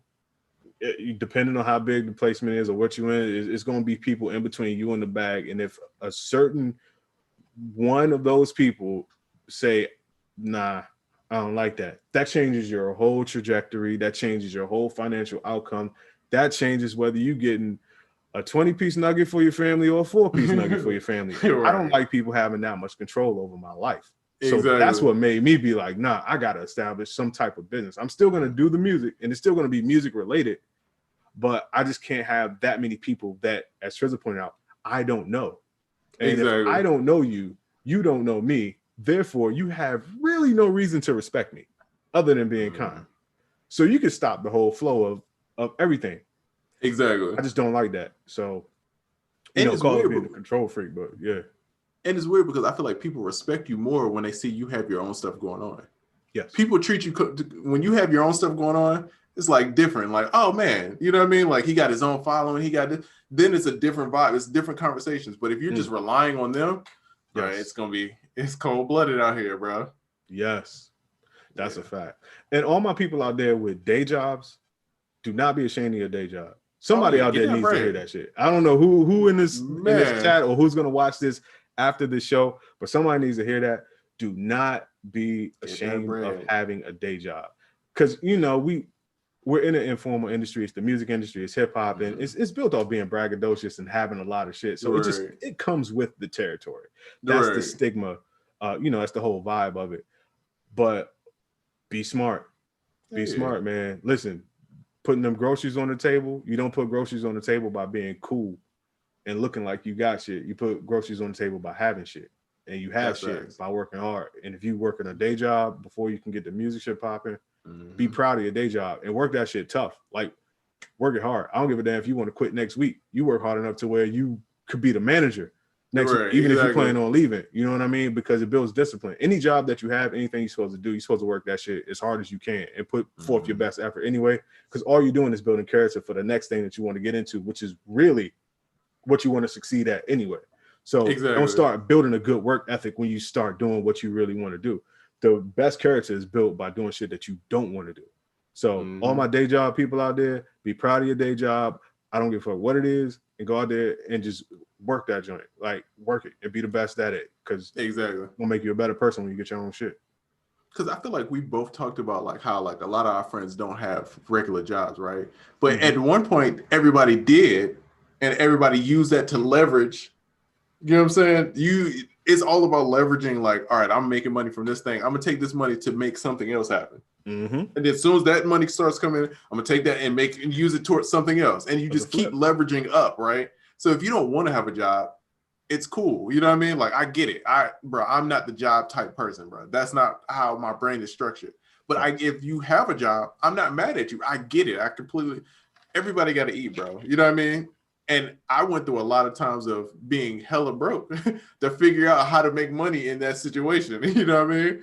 So it's not for everybody. And I feel like I probably could have made a lot of moves quicker if I would have just kept a constant job. But sometimes it just ain't. You're just not a job person. Yeah, bro, it's just not how my brain works. But I'm not mad at anybody that's like that, bro. No. And then Beats by J Black, for example, right? He's in the chat. Shout out to you, Beats by J Black.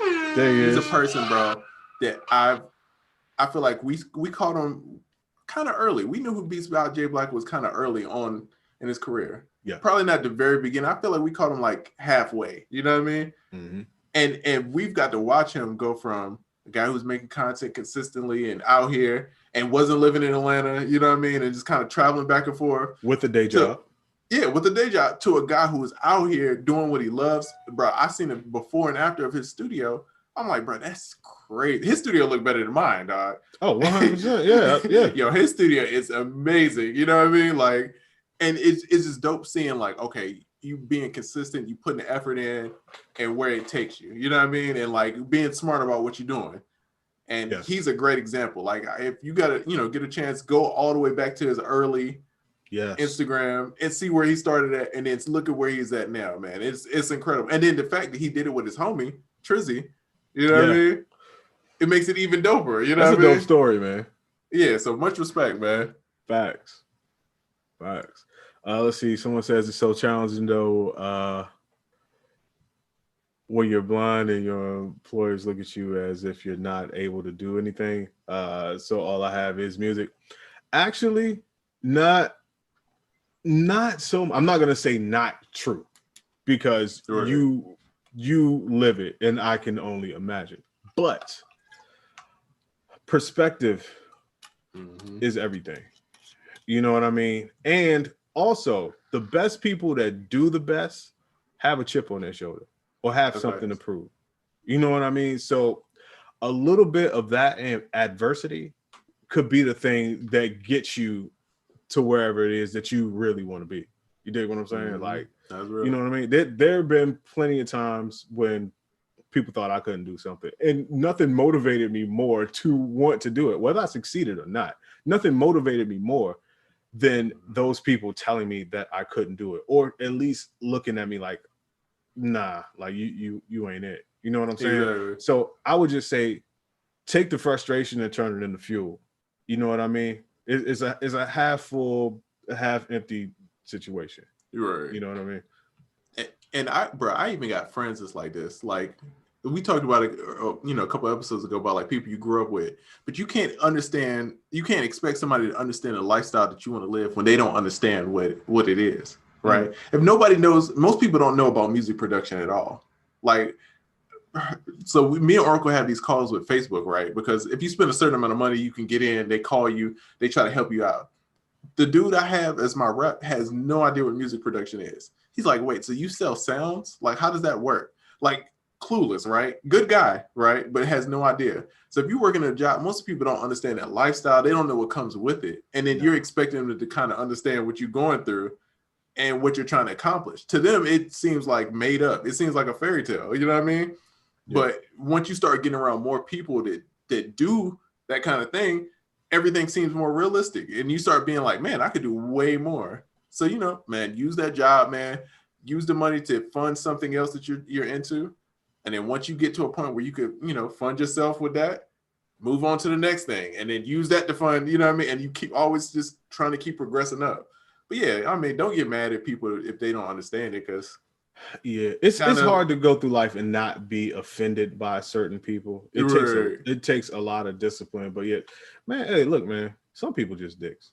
Or some people got their own some people got their own thing going on, and they just, I don't know. Don't let other people's shortcomings get your blood pressure and shit up. Yeah. You know what I mean? And I know it's easier said than done, of course, but at the same time, just be mindful. Just be mindful of it. Okay, real quick, because this is something that I had on my mind earlier today, and it's one of them things where it's nothing really big, but it's just one of the things to ask yourself sometimes. How often are you doing meaningful work? You know what I mean? That's a good one. A lot of times, especially once again, being in this informal business, and it's fun to create, and you sit and you just kind of do what you do to have fun. But how often is it meaningful? Mm-hmm. How often is it towards a specific purpose? Right. Making beats, hella fun, very enjoyable. But I just see a lot of times the goals that we talk about as a production community about the success and, feeding my family and, all the things that we talk about. Right. But then when people sit down to do work, it's just, I'm just having fun, and and that's how you end up with a hard drive full of beats. And you don't have any relationships, and you don't have anybody to send them to. And now you're like, well, shit ain't really moving like it's supposed to. And I would just say, not every time, because I don't want to discourage you, but when you sit down to do your thing, just think about why you're doing it, or how often this week, out of the 10 times that I do this, is it going to be meaningful work towards a purpose? Because you work a lot and you do a lot of stuff and you make a lot of beats and you do a whole lot, but a lot of times it's just random. It's just you're just doing it haphazardly and willy-nilly because it's what you do. But like, concentrate that shit and focus that into a goal. Therefore, you don't look back and you've been making beats for a year. Right. And not that it went towards nothing, it went towards fun, which is probably good for your mental, and it helps you feel better and relieve some stress and shit. Mm-hmm. But you got this goal that you talk about all the time. When you sat down, how often did you really think about that goal and do what you were doing towards that goal? You did? Exactly. So yeah, just the next time you sit down, or every now and again when you sit down, just ask yourself, am I doing meaningful work, or how often am I doing meaningful work? That's real, bro. I mean, we preach about it all the time, but to-do list, bro, is your biggest friend, because it's always gonna be steps that you forget. And especially for me, bro, I feel like I'm such a, like a creative guy that it's like when it comes to like structure, it's not my normal strong suit. I'm always thinking about what's next. Mm-hmm. But me having a list of stuff that's like, oh, I need to do this in this order, it's easier for me. It's like, okay, I can do this, and this, and get this accomplished. Mm-hmm. You know what I mean? So for me, I have to do a to-do list, especially in music being so informal that it's like you have to have some kind of structure. Because if not, then you're going to get lost in whatever is going on at the time. You know what I mean? Mm-hmm. So, yeah, man, like, I encourage everybody, man. I know it's like, it's not the fun thing to do. It's not it's not glamorous at all. Like, it's super unfun, but like, it helps so much, bro. It will keep your life funner longer. The earlier you start doing, just mixing in the unfun, unsexy shit, the longer you can kind of keep going, if that makes any sense. Because you'll hit a point where you're like, damn, it's now or never. I waited so long, and now I have to do nothing but shit that is not fun in order to get to where I still want to get to. You did? But that goes back to just ask yourself, do you feel like you're in a luxurious part of life? Some people, they don't think about time. Yeah, you know, I got time. I'm just fucking around, just making some beats, whatever. I'm gonna be cool one day.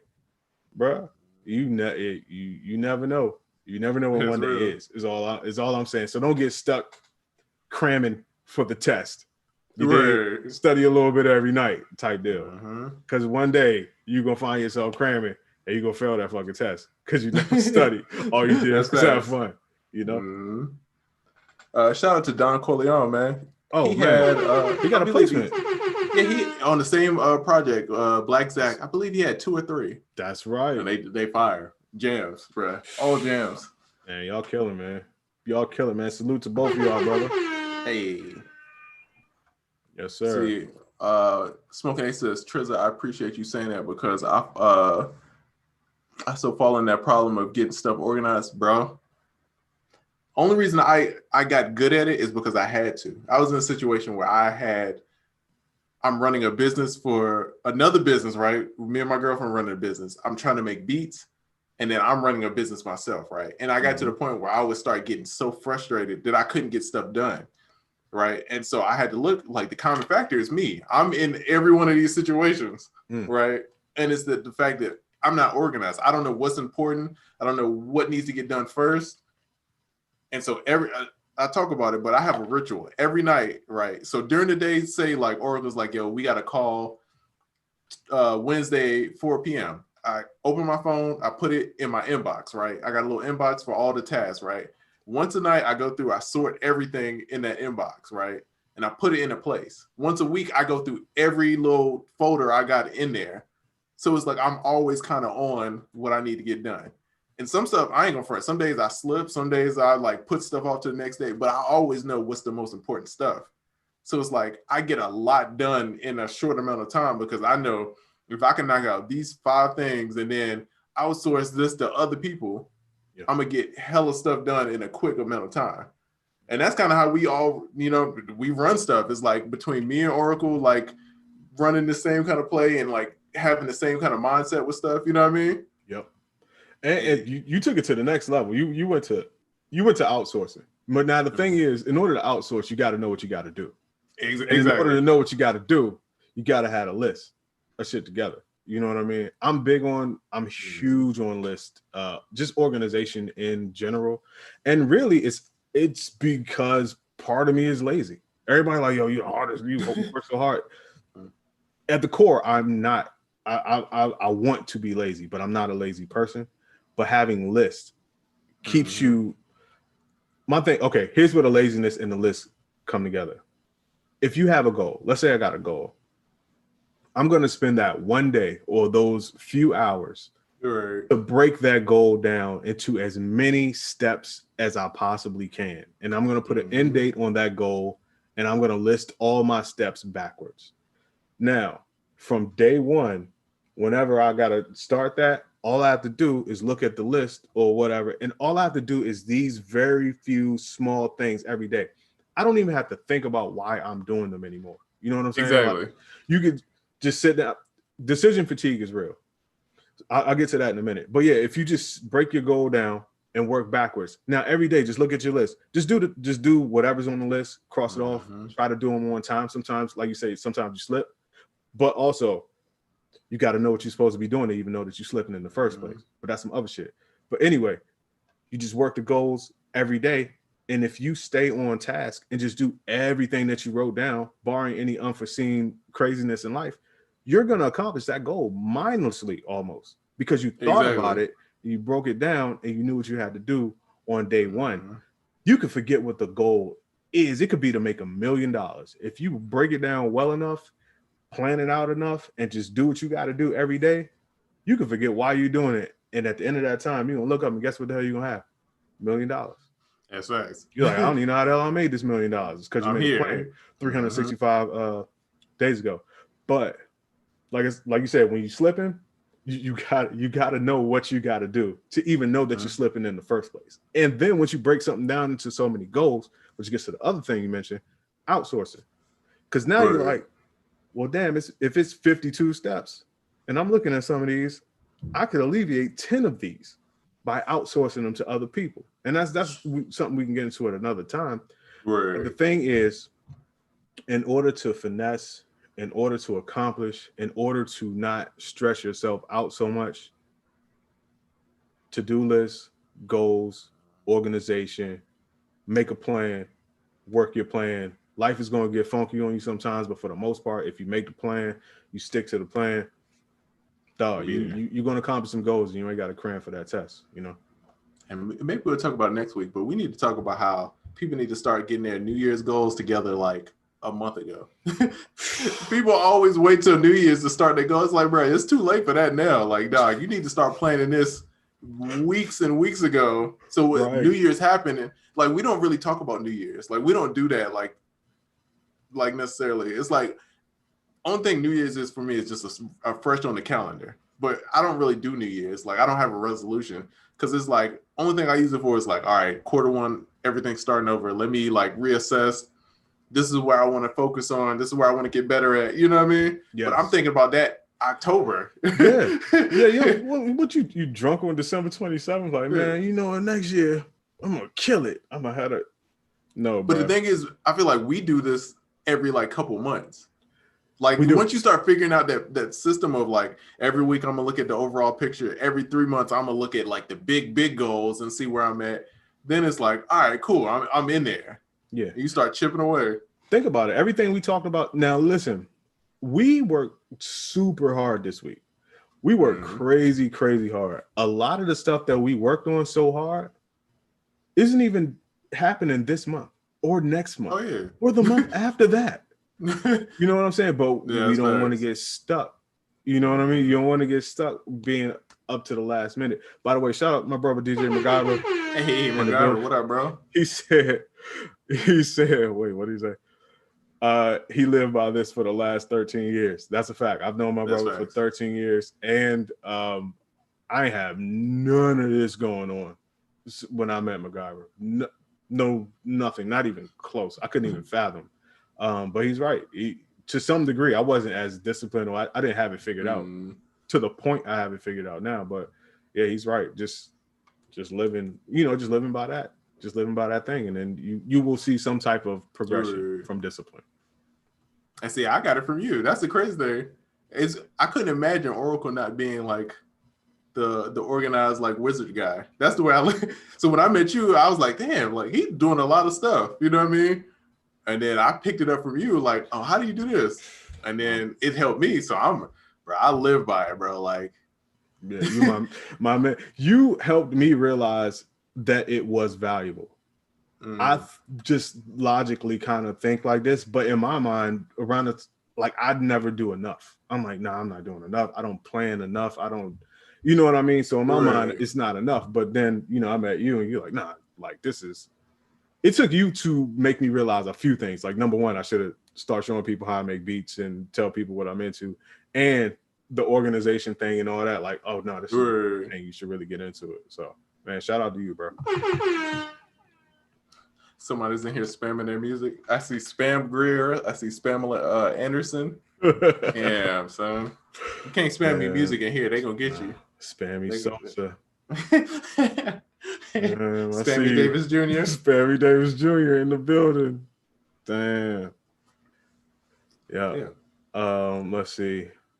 Hold on. We got 2 questions. And speaking of having shit to do, I'm gonna have to get up out of here soon. You already know what it's about. Oh yeah. I'm on the same wave, bro. Yeah, exactly. I'm on the same wave. Exactly. All right, let's see. How can I increase my skill in creating melodies? Boom. Okay, off the rip. Both Trizza and I have a few things, a few kits that contain MIDI. Listen, so people are like, I want to get better at creating melodies. Why would I get MIDI or melodies from somebody else? To learn, bro. You can learn. You don't know all the chords. You don't know all the melody. Like you can see some shit and just be like, oh man, that's dope. Also, in the same vein, pick a song, any song, learn how to play it. You know what I mean? You just, not only do you expose yourself mentally to different melodies and maybe even different styles of music, you're building muscle memory. You know what I mean? It goes that deep for me, like, you know, with the muscle memory. Also, collabing with people, like there are a ton of ways that you could just build up your melody creation. Yeah, for me, it's just practice, and then like just seeing how different people do stuff. Like, bro, it's been a couple people that I've witnessed make beats, and in that short period of time, I learned more about making melodies. Like me watching B Cox make a beat, bro. Like I learned so much about making melodies from him, just like in 5 minutes of like, oh wow, okay, that's how he does it. All right, cool. You know what I mean? It just Scott Storch, same way. Like I learned so much from those little short stints of like these guys are experts at it, and that's why like at the beginning it's good for producers to like you hear a song, try to replay it, learn where it's going. Don't copy it, but just understand like, oh, it's a half a step here.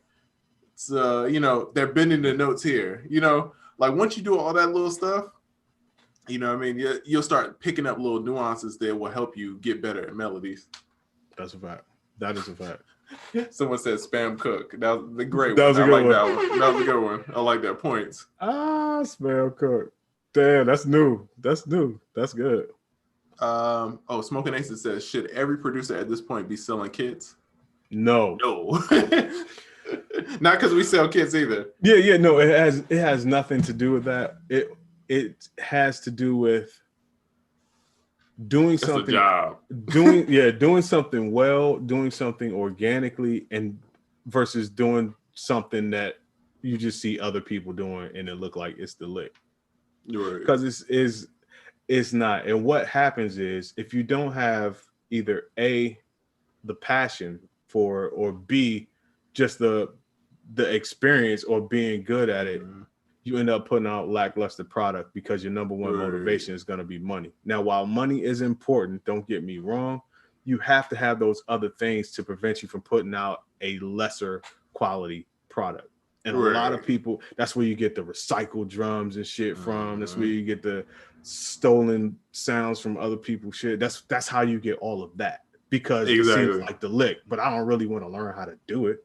I don't really need to be good at it. I'm just trying to make a little bit of bread. And now what do? You turn around and you poison the community. That's all you're doing. You're poisoning the community because you're dumping this shit back into the community and expecting them to buy it and use it. And then some of those people are going to take the bullshit you dumped in and they're going to take it and they're going to dump the same bullshit right back on in, all for the sake of trying to make some money. And guess what? Since you didn't have the passion, you didn't have the expertise, you didn't learn the marketing, so you don't know how to sell it. Now you dumping bullshit. You're not really making any bread. Now you just got a whole bunch of people that's saturating the shit, and a lot of people are not even gonna make no bread or be successful. Yeah, that's just how I see it. So like, it's like farming. I always say it's like farming. You might look at a farmer and be like, that shit is hella cool, but you're not a farmer. You just want to eat dinner tonight. Exactly. But you're like, no, farming is cool. I'm gonna farm my dinner. You ain't gonna eat dinner for 2 years, or you're never gonna eat dinner. You're gonna starve. That's real. You're just gonna grow shitty crops and die. You dig? Mm-hmm. So like, have a reason why, and when you have a reason why, get into it and be good at it, and treat it like a real business. So, and a lot of people I see just jumping into this, they don't have the respect for it. They don't care about it, and it's just poison their community. So to that, I say a resounding no. And bro, people don't talk about it. It's only a select few people in the sound kit game that's actually really making money and like moving packs. You know what I mean? Moving packs sounds so gangster. Let me not say moving packs. It sounds so gangster. It sounds like we're doing something illegal. But like, bro, like I had the luxury of one of my great friends. You know what I mean? It's the sample pack. You know what I mean? He's in top tier. You know what I mean? He's going to playoffs every year. Sample packs. So I got to sit under and see like, all right, this is how this works. And it still took me 2 years. Maybe I say a good 2 years. I've been running the producer kit for like 3-4 years now. Yeah. Mm-hmm. I feel like I'm just seeing like where it's like, okay, I get it now. I understand this. So it took me 2 years to even figure out what the hell I was even doing. And I had somebody to show me pretty much every step of the way. So it's not necessarily the easiest thing. Like people look at it like, oh, I'm just going to throw out a pack and it's going to work. Bro, it's a lot of, again, networking. It's a lot of politics to this stuff. It's a lot of marketing stuff that you got to understand. You know what I mean? So it's like, yeah. Unless that's what you really want to get into, I wouldn't recommend people just jumping into it. Yeah. Now, if it's really what you want to get into, then by all means, you're gonna treat it. You know, it's like pursuing a woman or a man if you're a woman or whatever it is. But it's like pursuing somebody. yeah, whatever your flavors. But it's like pursuing somebody. Like, all right, if you really want to get with that person and really like treat them right and really establish a long lasting thing, then go ahead. But if you're just trying to fuck around real quick, like, man, just leave that person to somebody else that's really do it right. Because all you're gonna do is leave that thing with baggage, and all you're gonna do is damage it. You did. So yeah, it's the same thing here. I mean, even with the sound design, like I said before I even started doing this on like to the capacity of where like people even knew how I was doing this for Tim and other people for like 6 years. So I put time in the game, you know, even though they felt I had perfected my craft when I got with them. I took time to perfect my craft even more. Right. To see that, you know, I really cared about it. And then I came, boom, now here's an offering. It's not like I woke up one day like, you know what I could do? Throw some. I see someone such and such make money from this. Yeah, exactly. If people knew even how much, and we're in a digital business, right? Where the expenses is low, right? Say you're doing a business where it's like you got to have inventory, the price is crazy. But if people knew how much we paid in Facebook ads, Klaviyo, all of that stuff, just different software, all that stuff. People would be like, yo, I'm cool. I don't even want to invest this much money. But that's when you know, like, no, like you're really doing it and this is really a business. Exactly. Because we paying thousands and thousands of dollars a month to keep up. Yeah. And now if you like, nah, all you gotta do is grab some drums off Reddit and throw them in a thing and put out the pack. You're missing the whole kill you for it. You're missing the boat. You're missing the boat. Yeah, you're gonna do terrible after that. Yeah, if you're missing the boat or you're smoking the boat, either way. Not driving the boat, no Meg Thee Stallion. Yeah, you smoking that integrity over there. Hey, we're not moving packs. Disclaimer: no moving packs here. No Pac-Man. No Pac-Man. By packs, we mean sample packs. Facts. Here's a good question. How to experiment with sound but still sound contemporary. I think we talked about this a few times on this show. One of the suggestions that I had, and I'll reiterate it here, is when you experiment, all right, half and half. Do half go crazy and maybe half or just put some things in it that you know are contemporary. You know what I mean? So you could experiment 90% and then give people something that's palatable the other 10% or 50%, whatever. But that, do your ratios as you wish. But that is for those who want to experiment safely, you can make a safe ratio of, I'm going crazy and experimenting with 10 to 20% of this, but the other, 80% or whatever is going to be contemporary. And how do I know it's contemporary? Because, you could turn on whatever is mainstream and contemporary and see what the elements are. Oh, the 808s are like this, the hi-hats are like this, the snares are like this. But you know what? Instead of doing the 808s like that, I'm gonna do the 808s on some experimental shit. But everything else will stay the same. You know what I mean? So you can mix that ratio to taste. And to me, that's a safe way to experiment. Yeah. I think once you know the foundation, it's easy to experiment. Because if you know, like, all right, I'm going to put something in this frequency range, I'm going to have drums, 808s, and then something in this frequency range. It's easy. You can really do whatever in those frequency range as long as you got the home and like the bass covered, you know what I mean? Yes. Or vice versa. Like if the music is solid here, but I'm going to experiment on the drums and the bass. Like as long as you have some kind of foundation of what's home is and then taking something, I think it gets weird when you just go crazy on everything. Yeah, you know 100%. what I mean? Well, to that's me, what it's like weird. Even though it's music and it's creative, I'm a very logical person. So I look at everything as being very formulaic and very logical.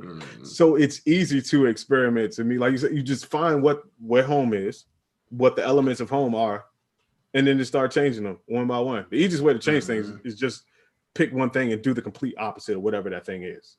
You know what I mean? And that's the most logical way to experiment. But I think about things like really modular, and you just take one of those modules and just mix it up, you know, see what you get. But it's quite a few ways to experiment. But the experimental part is not the hardest part, but it's the most random and the part that you're going to work the hardest at in this equation. To me, the contemporary part is the easy part because you just look and be like, oh, that's what it is. That's what it is. And all right, I could just do that. Now, yeah, the experimentation part is where the work comes in. That's facts. Yeah. Fiction Line says, as a producer, what would your dream payout splits be when working with an artist or a team? I can't even say, man. I personally, I don't know. It's a lot of variables. It depends on the artist and the team. And because if you co-produce, if me and Oracle did a record, 9 times out of 10, it's gonna be 50-50, right? Mm-hmm. But then we got to cut the artist in on that too, right? Say it's a feature from that artist. You know what I mean? So me and Oracle 50-50, and then that artist got to cut in the feature on the writing part, right? So it just all depends on how many people are involved, who's doing what. I mean, if it's the homies, we 50-50. That's how we do it. Like even if someone put a hi-hat in, you know what I'm saying? For the most part, we 50-50. That's the way I look at stuff, is because you might not have did much on this one, but in the grand scheme of things, you probably did a bunch of other stuff and we did a bunch of records. And I'm not going to fight with you over percentages on this stuff. I'm trying to move as many as possible instead of trying to nitpick about one or two. You know what I mean? So that's the way I look at it. So if it's team, bro, I'm not even thinking about how we splitting it like that. Like, long as it's fair and everybody's eating, let's run it and keep it going. Busting it down. Spoken like a true G, my friend. Hey. Spoken like a true G. All right, man. I'm not even gonna lie. It's about that time. Clock on the wall. Say that's all, y'all.